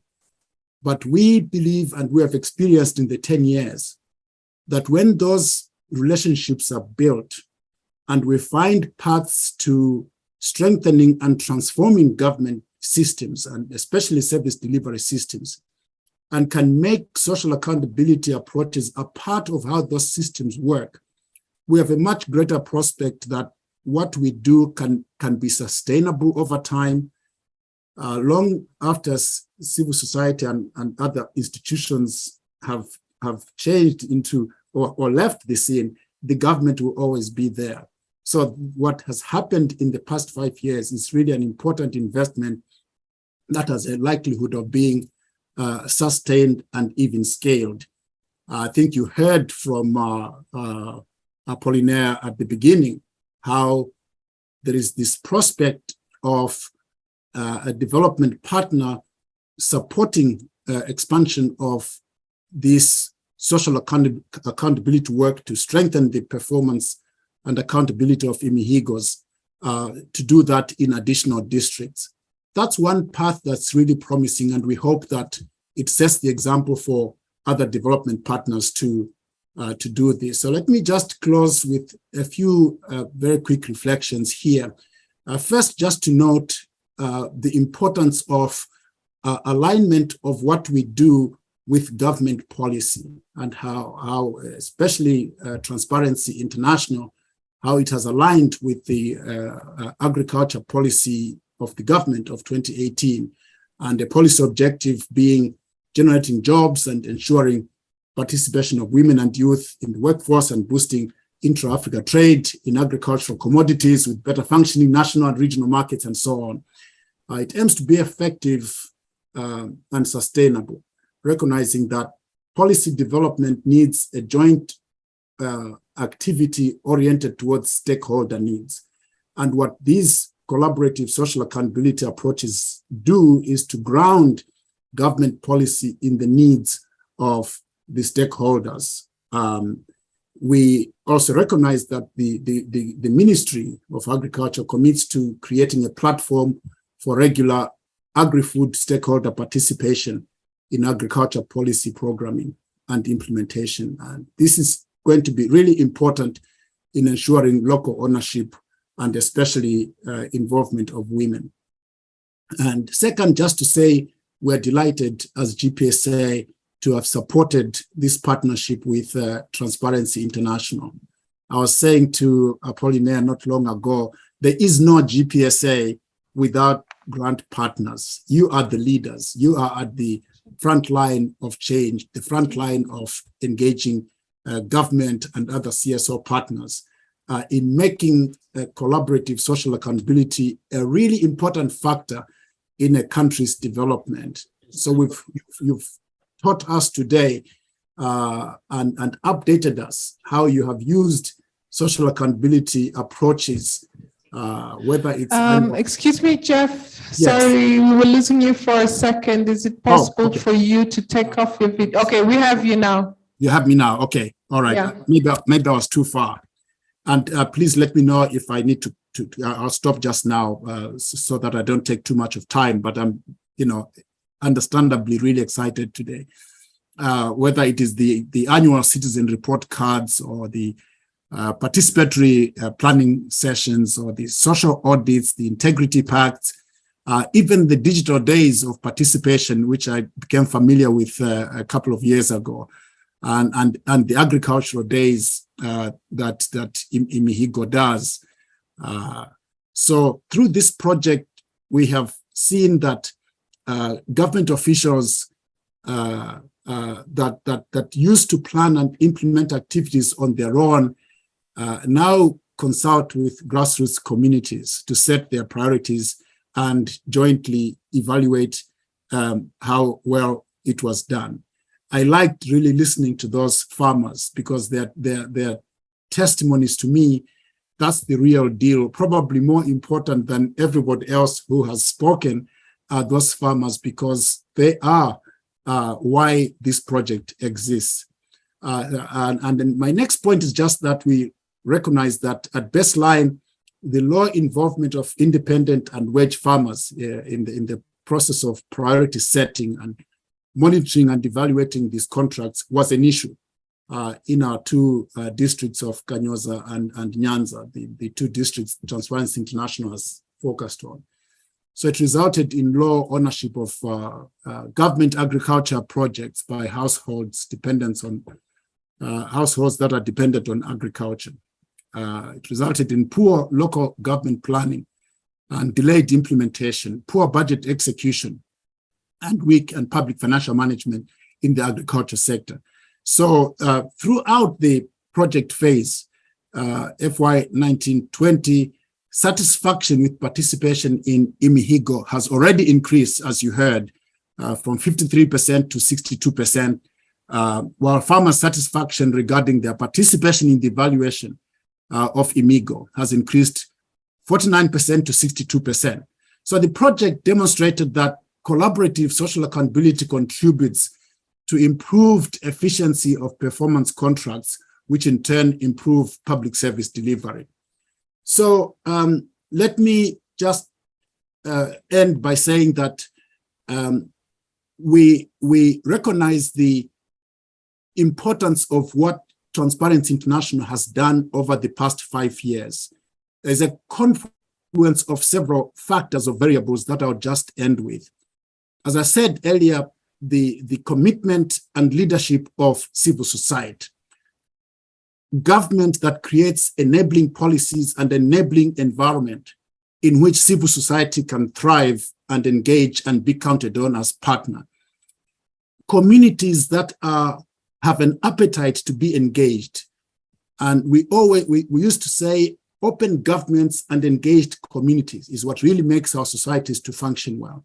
And so I'm glad to see that the mechanisms and approaches that have been brought to bear on this project really connect all these dots, and of course supported by the mediation and brokering role of the World Bank, both the country office and our sector colleagues who have been accompanying this project. My hope is that what has been done in the last 5 years, we can see it as seeding something, not the destination, but the journey, where what has been invested can find those paths to scale through a World Bank financed operation, through bilateral partners buying into the program and other measures, and including horizontal scaling by other civil society organizations that will find this a compelling value proposition.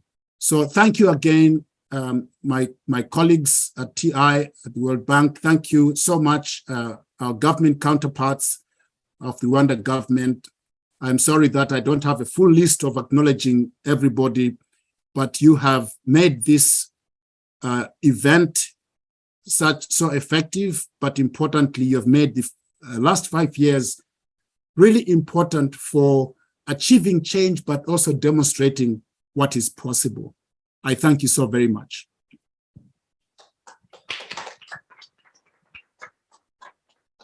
Thank you very much, Jeff. Would like to take you all to the next activity, to the next item of the agenda, as we request our delegates, the executive director, the country manager, and the guest of honor to move to the panel.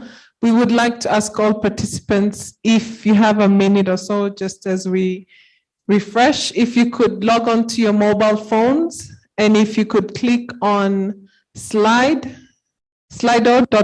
SLIDO.com. We have a few questions we'd like you to partake in, just as we request the guest to go on the podium. Can you please project the slido.com? Would also like to request our colleague Rosemary, if you're online and if you're following, Okay, yes. We would like to request Jeff, and if Rosemary is online and if you can hear us, we would like to ask you a few questions. Also, Jeff, this panel will involve question and answers from the audience here, and as well as some participants online. So if anyone has questions, please write in the chat. And I don't know if Rosemary can hear us. Yes, I can hear you. Okay, we'll come over to you if you can put your video on so that we could all say hi.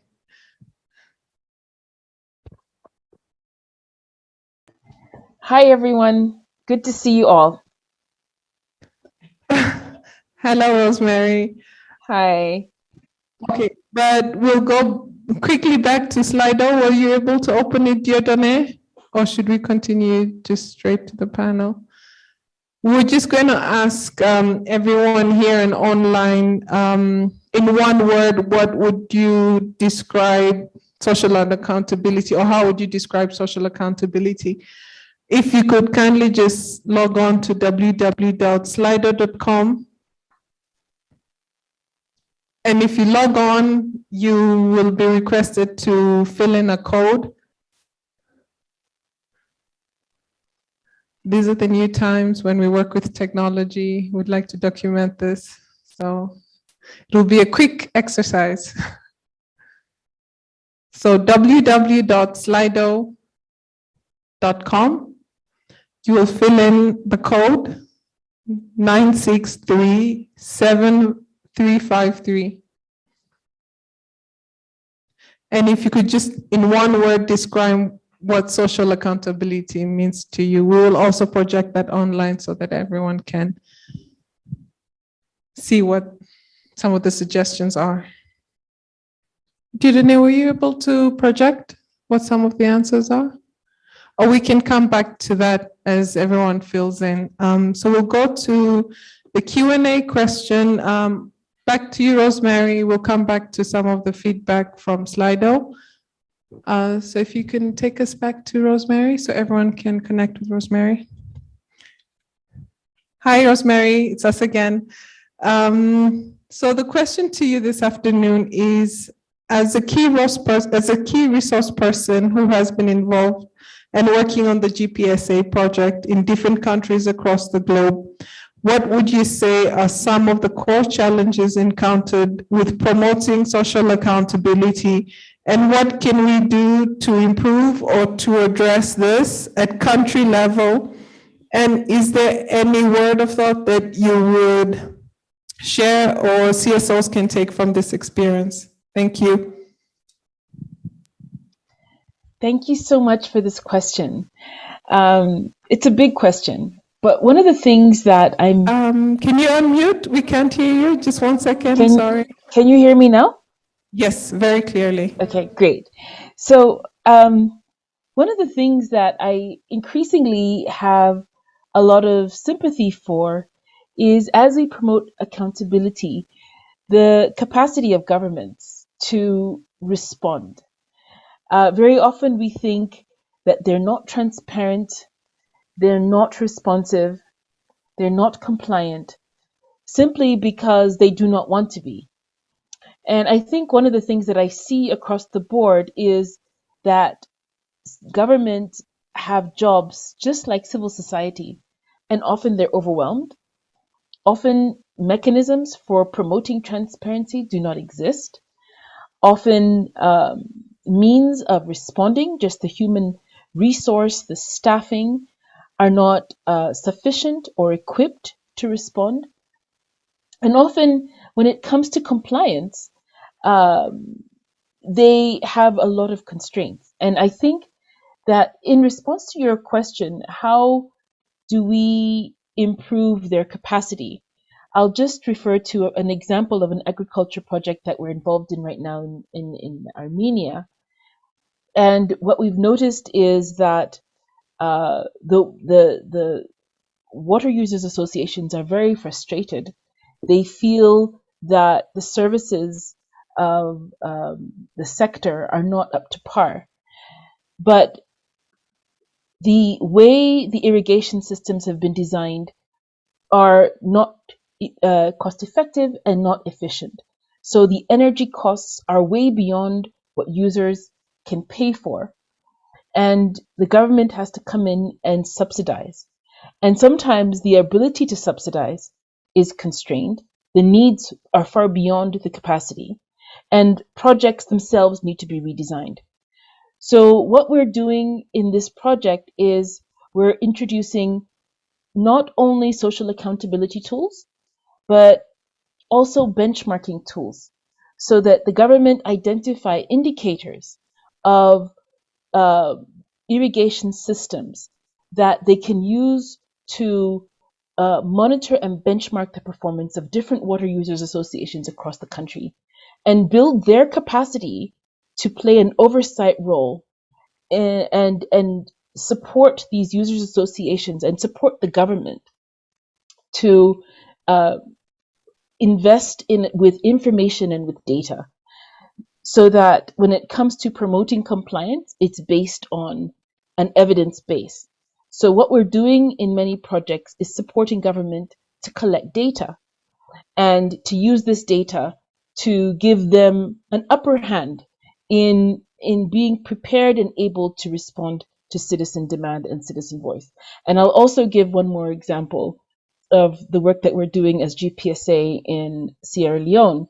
And again here, we supported civil society organizations to work with government to collect the data, to understand what is happening in the education and in the health sector, and equip them with tools to make policy decisions. So I think what I would encourage civil society to do, what they should take away, is that reach out to government as friends and as partners, recognizing that they have many constraints in being responsive and being transparent and being compliant to the policies that they set out.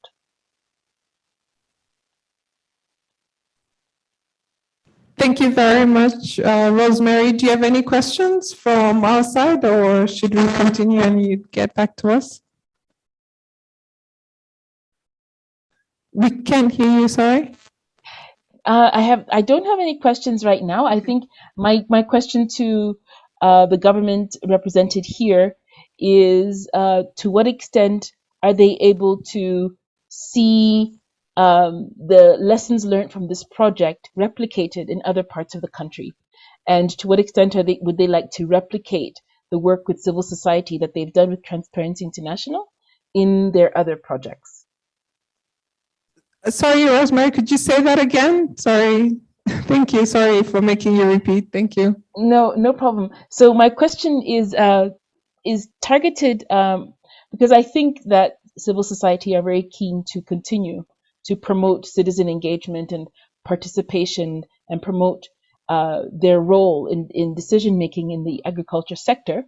So my question goes to the government representatives here. To what extent are they keen to see the tools that have been used and the approaches that have been used to engage citizens in Imihigo? To what extent are they committed to seeing this replicated in other parts of the country? Rosemary, thank you very much. First of all, understand for agriculture point of view, we know that we cannot develop agriculture without consulting beneficiaries themselves. You will be finding that, or are informed then when we were developing the strategic plan for agriculture transformation, the PSTA, for that we are implementing now. The very first activity that we carried out was to go to the farmers, talk to them, so that we can understand their priorities. Indeed, if we, I mean, the people, they know that even at the time of negotiating this project, Minister of Agriculture was somehow involved, because we said at the strategic level, farmers were engaged. But at which extent, then the implementation also they will be engaged. That's why a project like this one, which on understanding when it was the idea was brought on board, was supported by the Ministry of Agriculture, because we want exactly the farmers to be fully engaged in the implementation. At the strategic level, fine ideas are there, but at the end of the day, what will be transforming the lives of the people is what is done in their farms, in their households. And then we worked and we supported the project. There are some testimonies where ourselves also were inside, and we think that engagement, indeed, when you are talking of Imihigo, indeed, mostly Imihigo at the household level. But it's important then to continue exactly this kind of bottom-up planning, because of many advantages we can get from that, including the quality of the works, the low cost of the monitoring, and also the sustainability side of state infrastructure, public infrastructures. And we ourselves will be continuing to make sure exactly what farmers are getting is exactly what they need, what they request for. We do, and this is what we will be continuing to put forward. We work with local governments, civil society, development partners, in various forums that we have on our level. Various coordinating meetings, we have what we call joint sector reviews, agriculture working groups, cluster working groups, public-private dialogue, agriculture public-private dialogues. We have what we call value chain platforms. And in all those forums, they are there to make sure that exactly we are integrating farmers in the selection and also in the implementation of the selected projects. Then on our side, with our around 3.8 million farmers that we count currently in the country, living in 2.3 million households, we will, or easily it is a must, and it is also the orientation of the government to make sure that beneficiaries are involved in planning, implementation, maintenance, even in financing some of the activities like what we have in our country, what we call umuganda. This is a kind of contribution of farmers. If there is a follow-up question, do not hesitate to ask it. Thank you. Thank you. If you allow me, Deje, to continue to that question, as the central government responsible for setting agriculture targets and policies, what are the mechanisms in place to engage with citizens and ensure inclusive participation in implementation and evaluation processes of the agriculture policies and reforms? Thank you. Yes, it's to you, sir. Yes, I on behalf of some of the colleagues online. Yes, would you like me to say it again? The question was, as central government responsible for setting agricultural targets and policies, what are the mechanisms in place to engage citizens to ensure inclusive participation in implementation, evaluation processes of agriculture policies and reforms? So the person right is asking a question, and the question which deserves an answer. And that answer will be given by me. Look, we, first of all, the country level, what we do, we give the orientation. Currently, we are implementing what we call Vision 2050. And when we go, first of all, to that vision, even the vision, what it contains aspiration of citizens, including farmers. Then, when it comes, it cascades and it comes at the level of sectors like agriculture sector, I explained to you how exactly the strategies are developed. Then, when we go to the implementation part, we work with districts. And at the district level, there is what we call joint sector, JAF, joint development forums.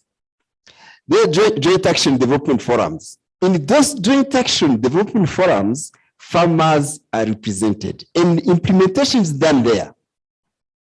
Meaning then, at the time of the planning at the level of the JAF, they plan, and what they plan is what we ourselves, for example, at the central level, we fund like what we call the earmarked transfers. You'll be finding on our side, they ask things like what you saw, like the part of small scale irrigation. You'll be finding there things like you saw it, erosion control mechanisms. They have, you saw that they are talking of fertilizers and things like that. We ourselves, the strengthening of the local governments to make sure farmers' voices are taken into account. The support, for example, we are getting from all the participants in development, including, for example, Transparent International, where exactly now emphasis is more put to exactly local government players to make sure that exactly they have the tools, because we may be having the will to listen to farmers, but you need also to have some tools, some techniques, and that's why, for example, the project like this one is important to continue exactly training and showing how exactly even identification, farmers are helped to identify their issues and also the way they will be taken into account, and even continue the process of showing how exactly the kind of projects from the beneficiaries are implemented. You know, there are a lot of activities involved in that part. Then we ourselves, we involve local government. We make sure that exactly the issues raised by farmers are taken into account, as I told you, on the vision level, policy level, strategic level, and at the time of the implementation, we strengthen the local governments and making sure that at the joint action development forums, those voices of farmers are heard, and then also the local governments are strengthened to make sure that they know they have the required techniques and the tools to identify and also to implement identified projects. If that person, right, she can or he can also ask the questions. If something is not clear. Thank you very much. Before we go online, I'd like to ask the audience if there are any questions. So I'll bring them in. I'm the first. Yes. Yeah. Hi. Thank you very much, Martin Koper, Netherlands Embassy. The other day, I tried to the best of my ability to explain the Imihigo concept to my Ethiopian friends, and they were impressed because in Ethiopia, I have some experience in Ethiopia. They try to come up with all kind of accountability systems which were designed behind the desk in London or Washington, and the farmers had no clue what they were talking about. Imihigo is clearly, the farmers know what you're talking about. They have a clear reference. They know what it means. So it is within in this concept. I would like, within this context, I would like to make some, I can't avoid it, some critical remarks. First of all, historically, Rwanda has a top-down culture. People are very versatile in answering in such a way that they know the type of answer which is required. So my question is, how confident are you that your figures are a true reflection of the reality? Perhaps it's something completely different, but I have been following a bit the scorecards of the government, and in particular, for instance, the rule of law. There is a satisfaction rate above 90%. A colleague said, well, these are Soviet type of figures. They can't, or that there is a problem, there is an issue there. And as this is all about accountability, you really have to know what people think and not what that they know what they're supposed to say. So I would like to have some comments on that one. The second one, and it relates a bit to the previous question, what is, by means of example, what happens if there is a discrepancy between priority policies of the government and the wishes of the farmers? We had this discussion before. Let's take monocropping. I mean, some people say these are imposed on farmers, others say, well, strongly encouraged. But in a number of situations, especially when you look at the challenges, inputs are getting more and more expensive. The seeds, the seeds, the fertilizer, people can't feed their families anymore when they have to do monocropping. So they have to do something else. How will you, this accountability mechanism, how will that play out? Who will prevail? The important strategic objective of the government, or the wishes of certain groups of farmers, which is crucial because it's about whether they or not can feed their family.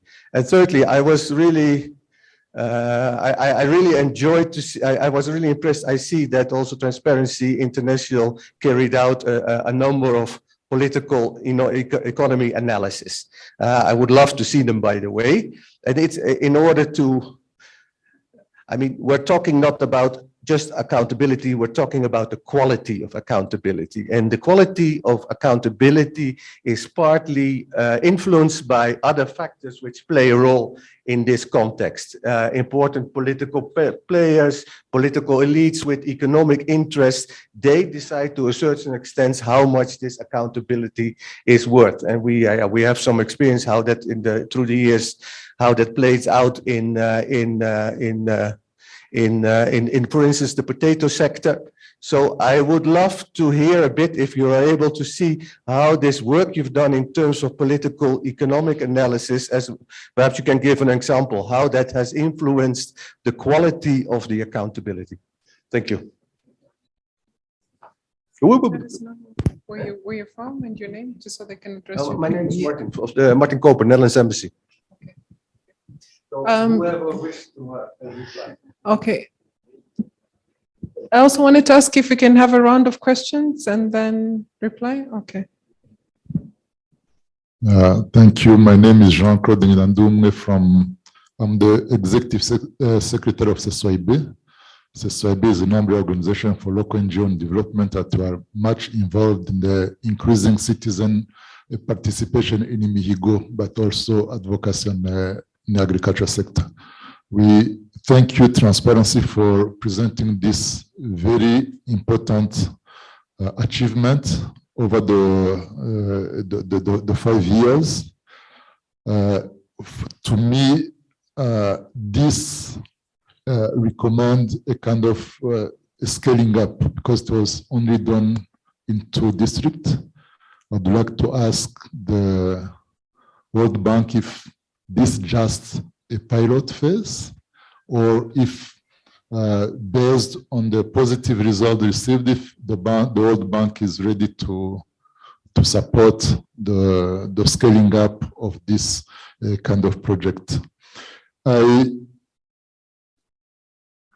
Although in the way forward presented by Transparency International Rwanda, they somehow committed to keep supporting these 2 districts, but I know now that the project is phasing out, to sustain what has been introduced, it might require additional resources.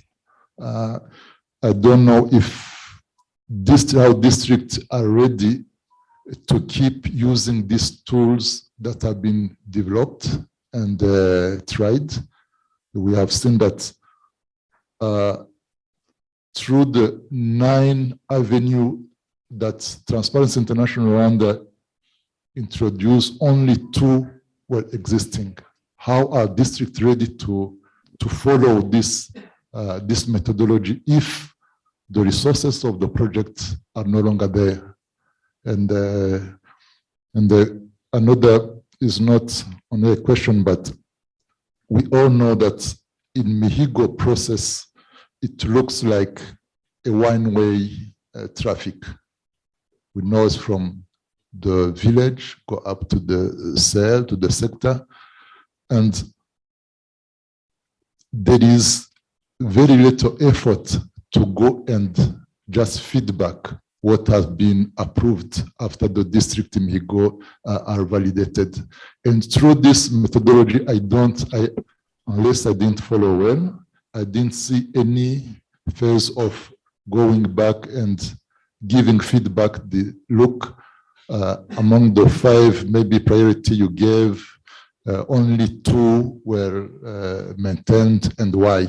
And this, John, somehow the question that was read by the representative of Netherlands Embassy, if the priority is not considered, are farmers told why this was not considered, although they see that this is a priority? No, thank you. Just one more question and then we'll... Yeah, thank you, Transparency International, for having picked interest in this new initiative. It is my first time to hear participating in this. My question is similar to my colleague who has just spoken. I just want to hear from Transparency International. He highlighted the challenge, the post-sustainability bit of the project. And what came to my mind is, what will be the role of Transparency International in ensuring that these achievements are sustainable for this for Syria's future? Because sometimes we usually have sustainability challenges, but as Transparency International, what mechanism are you coming up with? So at least the achievement we have seen today are sustainable, and maybe we are supposed, maybe at one time you share with us, look, you people who came to this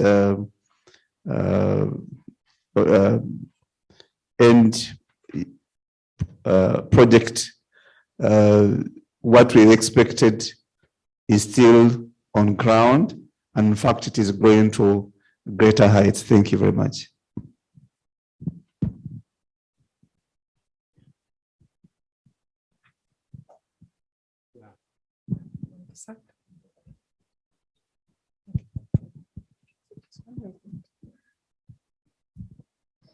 Thank you. Thank you for the colleagues connected online, and the interesting questions that we received from the audience. The colleague from Netherlands Embassy asked very interesting questions, some of them not easy to respond because I'm glad that you didn't ask me those questions because I didn't know. Is a very knowledgeable person in the Rwandan context, and some of the challenges that could be hampering the effective accountability policy that our government of Rwanda committed to initiate and to institutionalize. It's part of the Rwandan policy, despite what should be as a barrier connected to our previous, our ancestral culture of top down. You know, in the Rwandan society, we respect the elders, we respect the authority. But again, the government of Rwanda now is promoting the culture of asking questions from family level, but more importantly in the governance systems. So there is no excuse that citizens keep quiet or not asking, not demanding account to their leaders. Of course, it takes time. It takes time based on this historical, cultural behavior of our society. But in practice, as it was witnessed and demonstrated by these projects, when citizens are informed, are empowered and engaged, and when there are user-friendly mechanisms for dialogue between policymakers and of course citizens, there is positive changes as we have seen.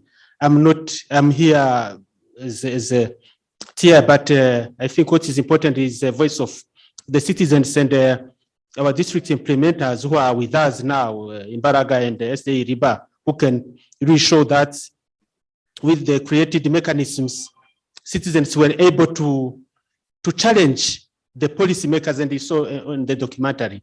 Of course, it's a long process. It requires informing, providing such spaces for dialogue, and it's what TR Rwanda managed to do in these 5 years.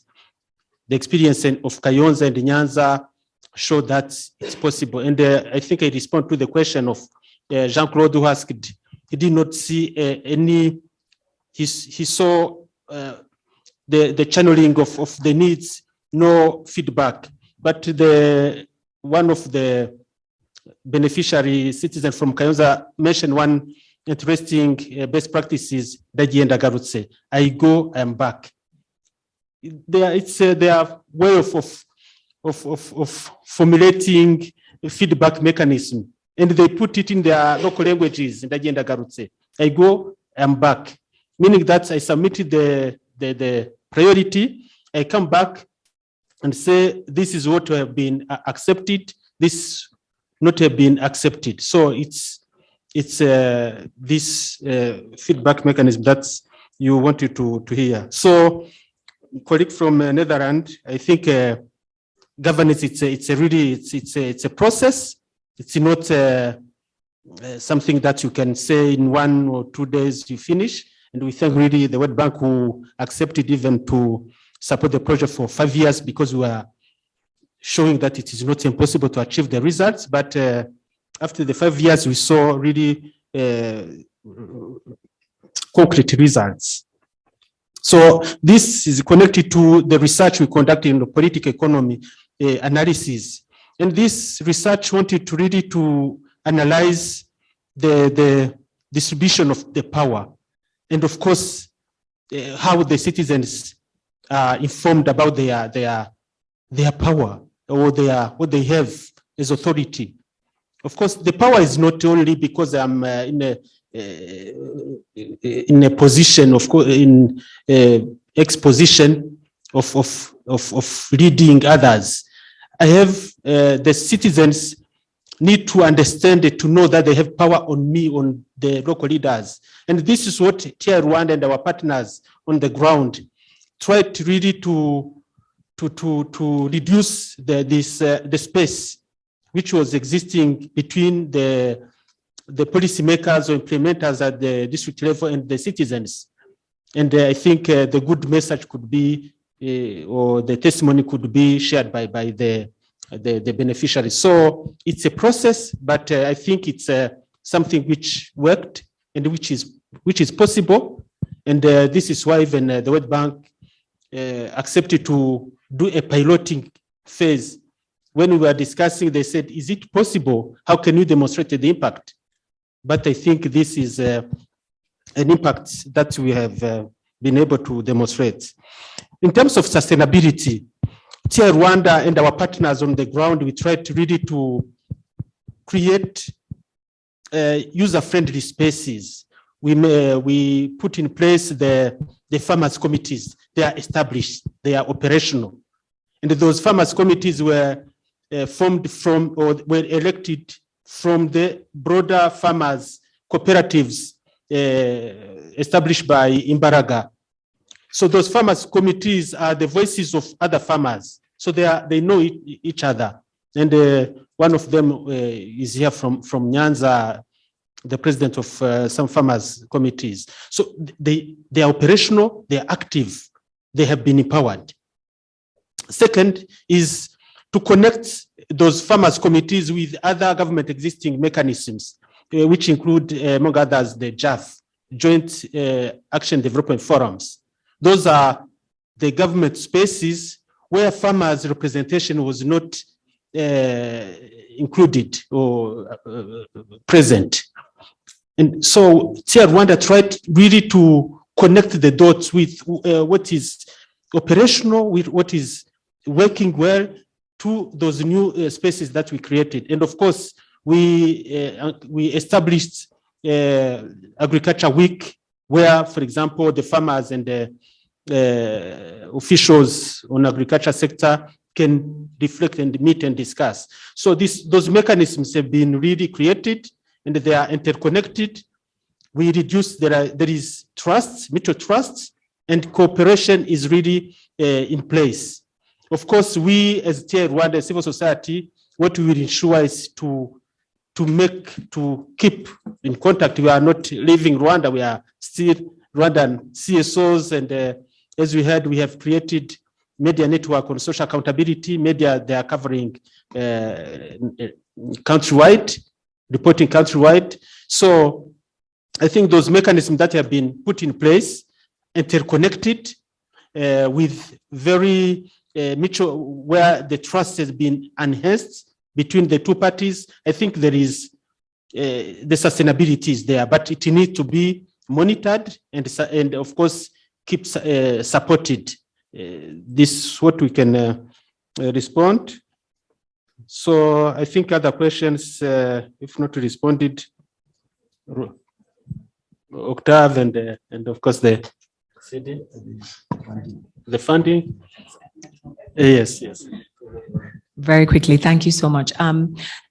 Not that I want to get into the hard questions, but Martin and I sit together on the development partners group, and we can rely on Martin to ask the hard questions. I think just to supplement what my colleague Apollinaire has mentioned, we've known, and it's something the World Bank did a piece of work a number of years ago called the Future Drivers of Growth. And in that, when we looked at institutions and accountability, it's something that we spoke to, that it has been very much a top-down culture for a long time. It is notable to me that we have at least 2 operations, this one and another one recently approved, which is another small amount of financing, that has been approved with the support of government, as all of our work is, that is looking at this sort of participatory decision-making. And this one has to do with, it's not the Imihigo, but other decisions at the district levels of communities. And so there is, I believe, an interest. This one has been supported by Minaloc. There's an interest in seeing how one can hear the voices of the people at the grassroots level in making decisions for their communities in planning. And for us, this is essentially addressing one of what we thought was an area of weakness that could be strengthened going forward. There's a lot of discussion at the top leadership, about people-centered governing and making people-centered policymaking. And so these small grants are helping us to explore how that can be done well, what sort of things work, and what doesn't work, so that we know that when we scale up, we're able to inform ourselves on that. The gentleman from the NGO asked the question about sort of what the World Bank's role is. The source of funding for this intervention is the Global Partnership for Sustainable for social accountability. And this is a source of finance that essentially does these social accountability interactions in different countries over particular periods of time and across different sectors. As Jeff mentioned, they work in health, they work in a number of areas. And the way it works, of course, is that it's a small amount of seed funding, which is utilized in this fashion. And we look for other opportunities, either through World Bank finance or other bilateral financing, in order to see whether or not it can be scaled. There are times when the bank works or supports pilots, and this is one of them. In this particular instance, we are very pleased, and Apollinaire mentioned this earlier, that FCDO has decided to support Transparency International in the scaling of this operation to a number of different districts. And so we will be able to see not just Kayonza and Nyanza, but I think it is 3 or 4 other districts who will implement the lessons learned to see how we can build a muscle to be able to do this for the longer term. Sustainability is always a question. We do have ongoing operations that we design with government in the agriculture sector. None of these at this particular point in time. We've done one recently on commercialization and de-risking of agriculture. This does not pick up the social accountability and the improvement of performance contracts under this project, but there's nothing to say that this is not something that can happen in future or through other programs. I was actually very, very pleased that our partners and colleagues in FCDO saw the value of this program, the good work that Transparency International has done, and is in a position to do more. And as I've discussed with Apollinaire, we would very much like for GPSA grants to be taken up by Transparency International, but also by other NGOs, and applied to various sectors in Rwanda. So as your institution, sir, works with social accountability, works with performance contracts, it would be interesting, I think, perhaps to liaise closely with Transparency International, Rosemary from GPSA, to see if we could put forward another grant proposal and have a similar type of operation, perhaps in another sector in Rwanda, because I think it's only with good examples like these, continuing to see good examples like these, the government, I think, will be convinced, as I'm sure it already is, but will be probably more motivated to accelerate this people-centered decision-making that already it seems there is commitment to, but which will need to be rolled out. And of course, culture change and behavior change takes time. It doesn't happen automatically. Thank you. Martin, I think there is a question you asked to me, which is obvious, by the way. But Martin is asking, okay, in case there is what the government wants and what farmers want, and they are different, what to do? This is something which is obvious and which happens most of the time. In the 19th century, even in Europe, when the government was asking farmers, what do you want the most? The farmers were responding, we want a horse which works long and which eats less. That one cannot exist. So, meaning telling them that we are researching what, and that horse was discovered later, it is a tractor. So, meaning, it's normal that farmers can say on this, and because sometimes they do not know, they don't have information, they do not know where the markets are, the good markets for some products, where they are. They do not know those, for example, those theories we are talking of, market-oriented, digitalization, all those concepts which are extremely important for them. But we find if we start bringing digitalization, telling him, go to the bank, get loan, those are things which are more complicated, and telling them, contract farming and what. It's normal that can happen what technicians are talking and farmers don't understand. And by the way, even when you're talking of top-down planning, it is not a culture as such, but it's something which seems to be simple. Seems to be simple, you do this and this. When you ask the questions, there is no, so it's very complicated to respond. But instead to go and contact the 3.8 million farmers until you have an agreement, it's something which is complicated. That's why the role, for example, projects like this one of the things is just give them tools. And also they understand that indeed the bottom-up planning is for their benefits to have the results. And we, on our side, we do have that in our policies, we do bottom-up planning. And we implement according to the whims of the beneficiaries. Now, the question comes when there is that part of discrepancies. When that occur, it is for a simple reason, for the asymmetry in the information. The way information is asymmetric, farmers, they have their own information that they know they have to cultivate this kind of commodity. And then the government is saying, if you go to this one, this way you are going to have more returns. What we do, we pilot. We pilot, and then we ourselves, we do have something said in Rwanda, I work and the others, they learn from that. We take time, we pilot. I know one of the challenges some decision makers face is that part of thinking of rushing. This is exactly the project like this one, that it takes time. Then we demonstrate. We have a set of projects which is started by piloting.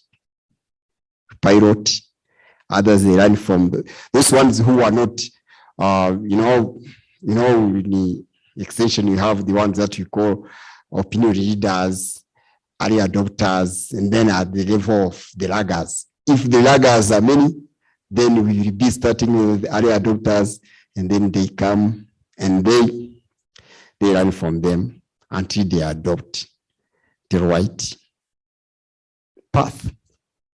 Thank you.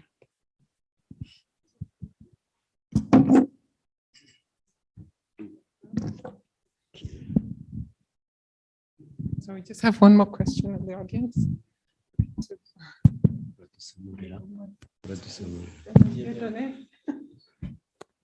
Murakoze. Nitwa Gafaranga Joseph, naturutse mu muryango w'abahinzi n'aborozi bo mu Rwanda Imbaraga, tukaba twarabaye abapartenere ba Transparency Rwanda muri uyu mushinga. Kumfasha? Abahinzi tuvuga ikinyarwanda muri hangana. Twagize ubukene twabanjemo, ntabwo twagize amahirwe yo kwiga indimi zikomeye, kandi niyo turi kubikora tubikora mu kinyarwanda kuva ku mudugudu kugeza ku karere. Turashaka ko bijya no ku rwego rw'igihugu byananiranye ku karere. Nababwiye ko nitwa Gafaranga Joseph, nkaba ndi naturutse mu muryango w'abahinzi n'aborozi bo mu Rwanda Imbaraga, tukaba turi abapartenere ba Transparency International Rwanda muri uyu mushinga. He's called Gafaranga from Imbaraga Farmers Organization, who are the partners in implementation of this project. Ndashaka kuvuga cyane ku burambe bw'ibi bikorwa, kandi ndemeranya n'ibisubizo batanze, ariko ngiye ndashaka kuvuga cyane ku bijyanye n'uburambe bw'ibi tugezeho uko bizakomeza. He first of all want to emphasize the sustainability of the achievements made through this project. That is what he want to focus on. Twe dufite icyizere ko bizakomeza, ko ibyo twagezeho bizakomeza, kubera ko harimo incentive niko ndabyita, bakoranye n'imiryango y'abahinzi. Hari abahinzi bakoze bari muri komite bakorera bafasha abahinzi ku murenge kugira ngo ku mudugudu kugira ngo bazageze ibibazo byabo ku karere. Abo bafitemo inyungu kubera ko n'ubundi abahinzi barabuze uko bagira uruhare mu mihigo, none bagize Imana. Izo komite rero zizakomeza kubafasha. As farmers organization, they do believe that the project will be sustained because it helped first of all in empowering farmers through their committees, and they believe that the committees will also continue to even do what the project used to do. Harimo imiryango, noneho umuryango Imbaraga, umuryango umaze imyaka 30, nta hurajya. Abo bahinzi ntaho barajya, Imbaraga nta hirajya, kandi iyo Mbaraga muri impuza ifite advocacy kuvuganira abahinzi, ahubwo ibonye ikiraka cyo kugira ngo ikomeze gufasha abo bahinzi kugira ngo ugere ku ntego yayo, izabikomeza rero. So Imbaraga as farmers organization will continue to advocate for farmers while using the mechanisms in place established by this project, and will also contribute to continuing empowering the farmers in general. Hari akarere kagize amahirwe kuko kabonye noneho ibintu biri formel. Ubundi wenda baradutumiraga abahinzi ariko bikabe muri formel.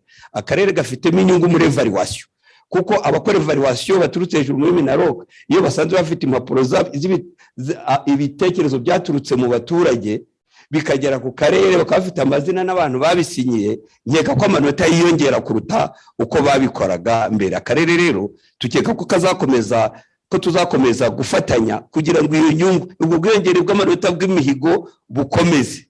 Again, this project achievements will help the district to get good markings in the Imihigo, because they used to approach farmers in informal way, but now they approach them in formal way using different approaches, and they do have the proofs that they have approached the farmers through different aspects. Dukeka ko na Minagri murabona ko yafashe umwanya akirirwa hano. Na Minagri hari na uretse kwifuza ko ubuhinzi butera imbere, hari n'amafaranga Minagri ishira mu turere. Nkeka ko Minagri nayo ari motivation izashimishwa nuko amafaranga iri gutanga mu karere, ibitekerezo biri ayo mafaranga arafinansa ibikorwa byatanzwe n'abaturage. Minagri rero nayo numva ari motive kandi yabigaragaje, numva nayo tuzakomezanya. He also hopes that the Ministry of Agriculture presented here is motivated to continue sustaining the achievements realized through this project. Ikigoye ni coordination, ariko nkatwe nk'imbaraga tuzakomeza kuganira nabo bayobozi batandukanye kugira ngo dushiremo coordination. Ikindi kugira ngo barebe uko hari udufaranga duke dushobora kuva mu karere arayo ariko nubwo ubuvugizi ndi gukora arayo mafaranga aturuka muri Minagri ajya mu karere ari amafaranga y'akarere bakareba ko hashobora kuboneka udufaranga duke dushobora gufasha abahinzi cyane cyane iyo bateranye ku rwego rw'akarere bari kureba uko ibyo bibazo byashyirwa ibyo bibazo byakwakirwa bigashyirwa mu mihigo. What is very important now is the coordination, and as Imbaraga vote to continue making the coordination, but they also have some suggestions, including that some budget from the district, a small portion on the budget can be allocated, especially for the farmers committees when they meet for some legislations. Birumvikana ko bitazagenda ngo byihute nkuko hari harimo umushinga ubushobozi bunini, ariko ubushobozi buke buzaba buhari n'ubwumvikane ko dusanzwe dukorana ubuyobozi butwumva mu nzego zose bizagenda byanze bikunze dufite iyo turi committed. As farmers, they do believe that despite the challenges expected to be met, but they believe that with some available resources, may be limited, but they believe they will continue to achieve a lot. Kuko ibi bikorwa byagiye bikorwa abayobozi abagoronome abayobozi bo mu turere buri gihe bagiye babiha umwanya bakabikurikirana ukabona babyishimiye ko bituma nabo babona amanota kandi koko na development yihuta. So he hopes that the agronomists and the veterinaries, as they have been part of the implementation of this project, will continue to approach farmers because they saw that the project has really been impactful, and they hope they will get good marks back through engaging farmers. Nje mfite urugero natanga, hari igikorwa nk'iki twakoze mu karere ka Gakenke. Mu karere ka Gakenke kubijyanye na participation y'abaturage mu bikorwa bibakorerwa. Twarawurangije. None uyu munsi kubera iyo coordination twakoze, uyu munsi akarere gashyira budget yako, hari budget gafata gashyira mu mafaranga ashobora gufasha ziriya komite kugira ngo zikomeze zikore. N'ubu niyo wababaza ku buryo rero uko kuntu akarere kabishizemo ingufu ka Gakenke n'abandi bazashyiramo ingufu ku buryo tuzakorana muri iyo coordination yaba abantu maze kuvuga ku buryo twizera ko bizagenda, kuko mu karere ubu umushinga dukomeje gukora, kandi umushinga twakoranaga na NPA, Norwegian People Aid, wararangiye, ariko ubu birakora rwose kandi bikora neza. N'uyu rero ndizera kuzakora neza. Murakoze. Apart from Kayonza and Nyanza, Imbaraga Farmers Organization also has the same project,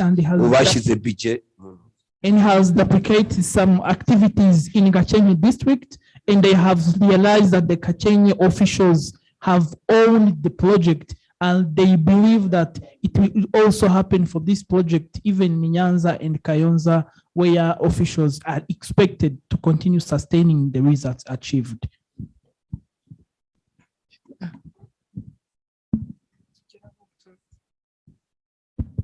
Thank you very much. I'm from the Office of Ombudsman.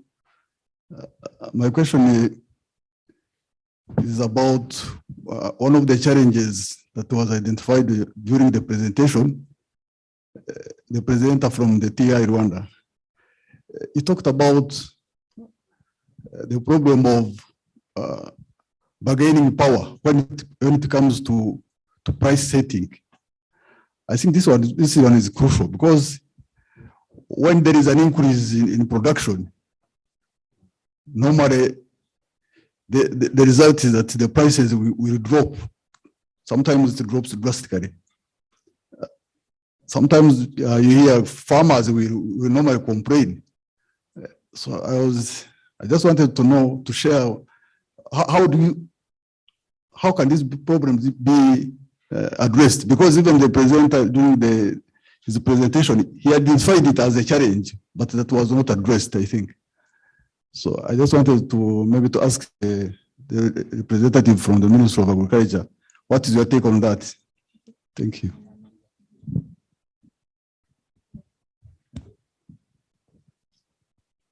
Okay, thank you very much. That's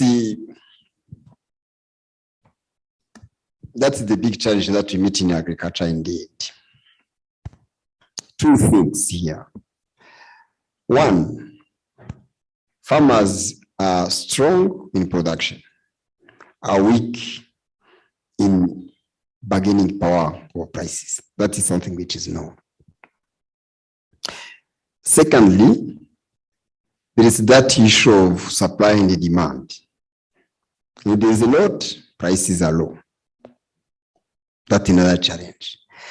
And that's enough fact indeed, technical point of view.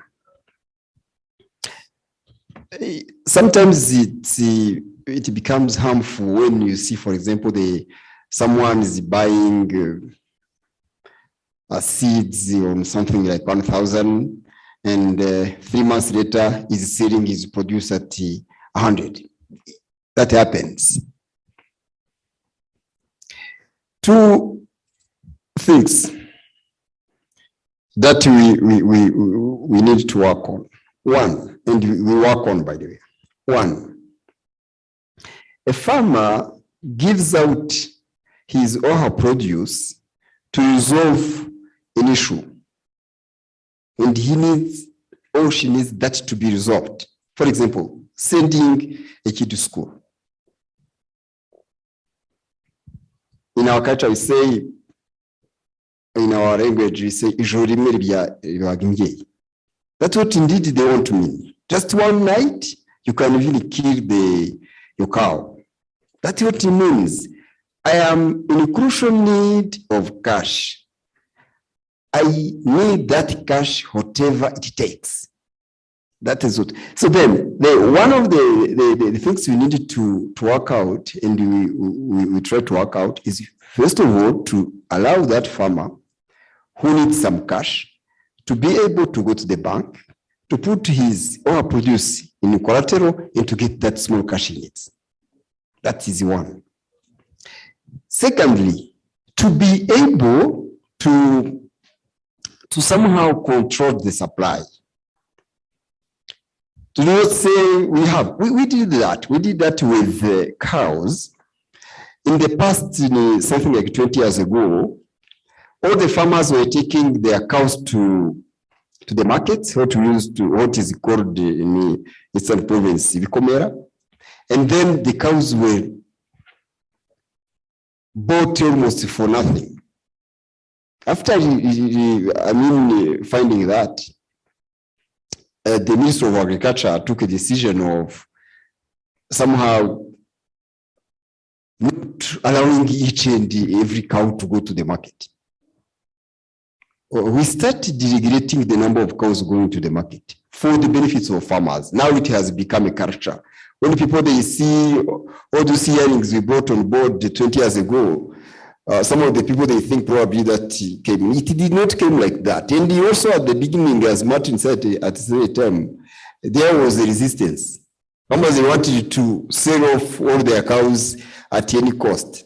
That is something that we are working on or in other commodities. How?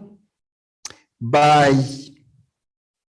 allowing farmers to have quality storage facilities. Allowing them to have quality storage facilities permit them then to say, okay, I have products which are stored. He can, instead of selling everything, they are stored in good conditions. And these stocks are linked with the financial institutions with what is called warehouse receipts. Warehouse receipts. Then someone who has in the store a good quality store, 100 kilograms of stored also products. That's also another part. Cannot miss to get from a financial institution 1,000, 2,000, 5,000. And thirdly is to continue sensitizing farmers to go for those products which can be stored. For the first thing, easily stored like in warehouses. Third is investing in any other type of storage which are not common, like the cold chain, the cold rooms. We are having the experience in the part of the Musanze there, where, for example, even the Irish potatoes can be stored in cold rooms for a longer period.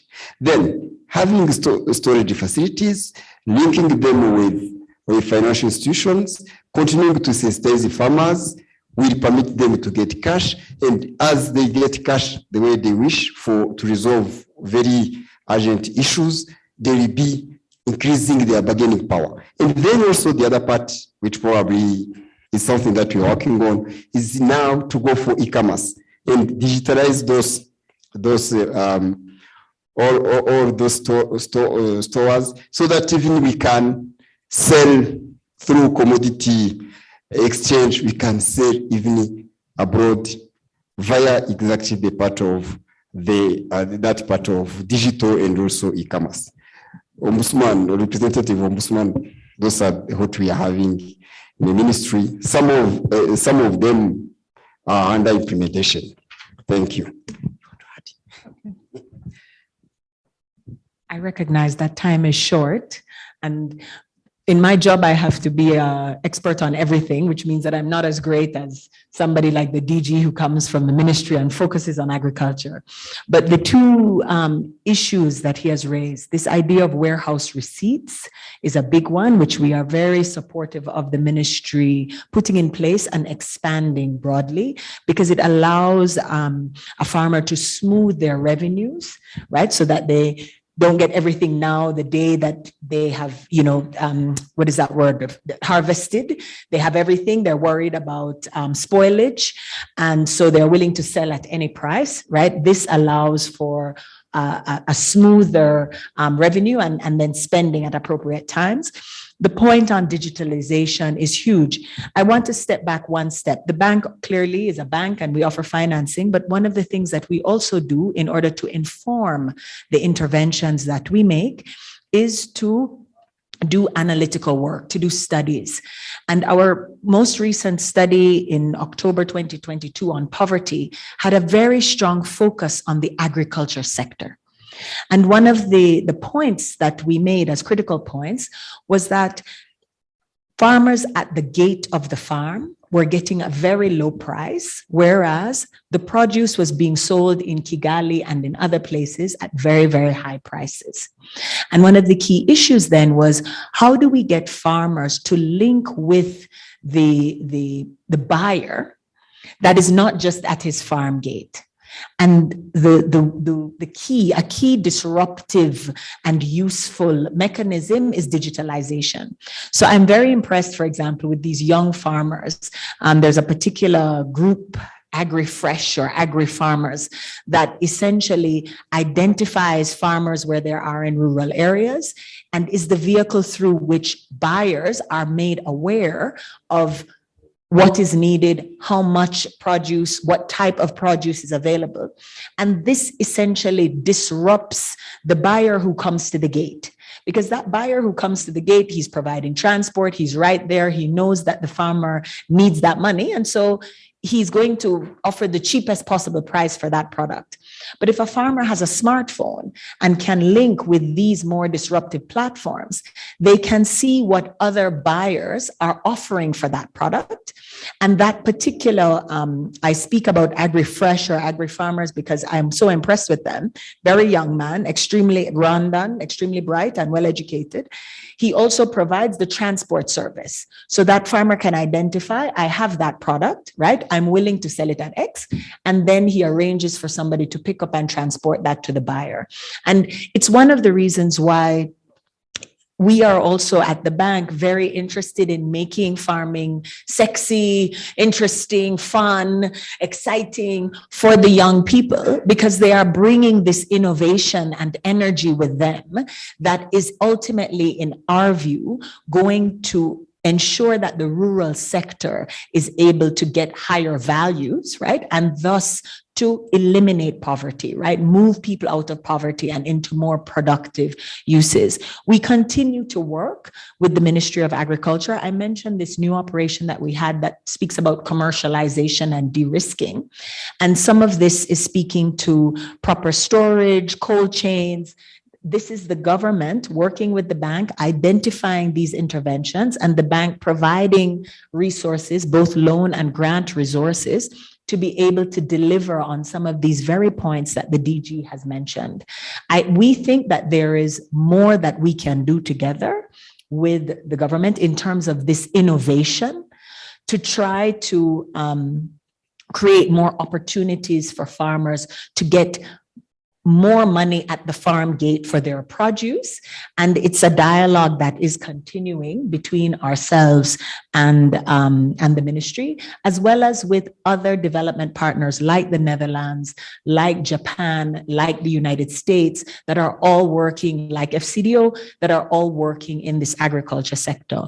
My simple point is, don't worry. We are worried about this issue just like you are, in terms of how to get the farmer to get more, right? If we can find a way to get what the farmer receives to be closer to what the buyer sells it for, it means that we'd be lifting a very significant number of the population up. We're making them more prosperous. And this is actually the real key focus of the World Bank in our interventions in Rwanda and globally. Thank you.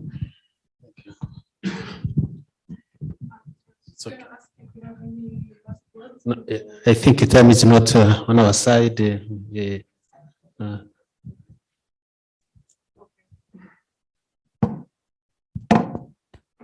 Thank you very much, everyone. We don't have any more questions online.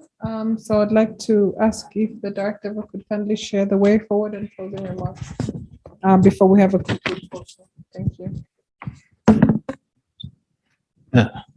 No, thank you, Tona, and thank you all of you for your insightful contribution.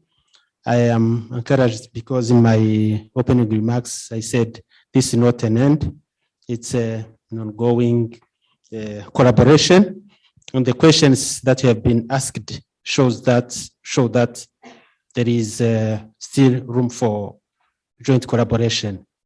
And TR Rwanda, we are really grateful for the support, the collaboration you are showing, and of course, ideas you shared for future, improvement and adjustment.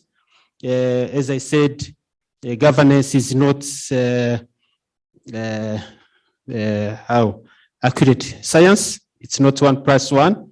Which is equal to 2, and this is also subject to discussions from various point of views. But governance, it's a process, it's a behavior change, it's a mindset change, as we are seeing it, especially in agriculture sector and other sectors, could say.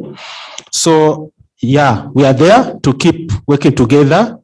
Good thing is that the appetite is there. We are positive because we can't predict or think to the future if we are not positive. If you are negative, you can't achieve anything. So let's stay positive and work together. And of course, I think this piloting phase of our projects show that we can keep an increasing farmers' participation, collaboration with our public institutions, civil society, media. At the end, all of us, the final beneficiary is a citizen. So let's work for citizen, for the better future of our country. Thank you, County Director. Thank you, Minister of Agriculture. Thank you all of you for being with us this afternoon and this evening.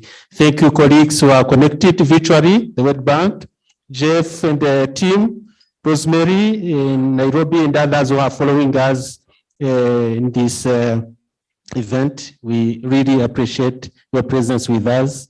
Thank you very much. Have a a good morning in Washington, a good evening in Nairobi, and elsewhere you are following us. Thank you. Stay online. We are going to take a group photo with you.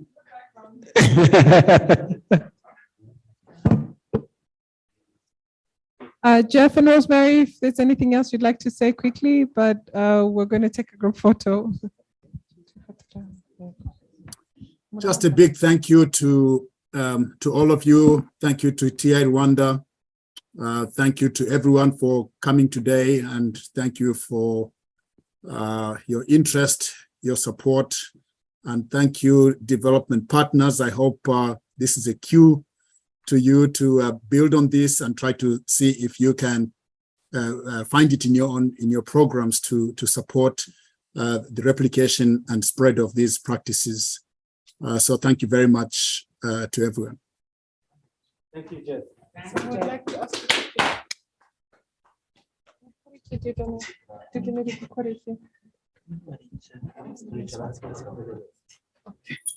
So we'll move the chairs in front a bit and guess we'll start behind the participants. Kawasawa Kuza, yes.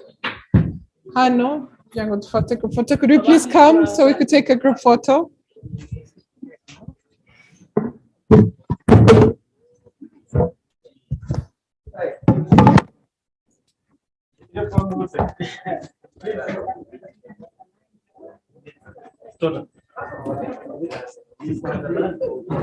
Okay.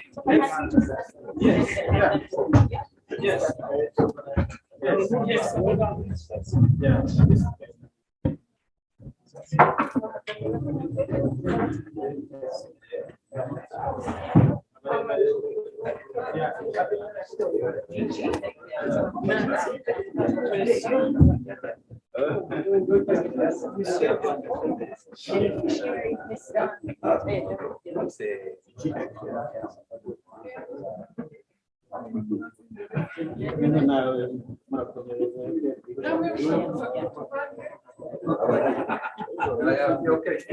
You before 8, you before 8 every time.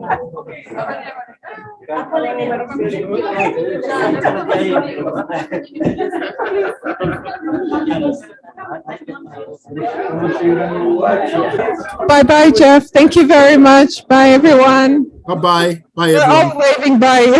Yes. Bye-bye.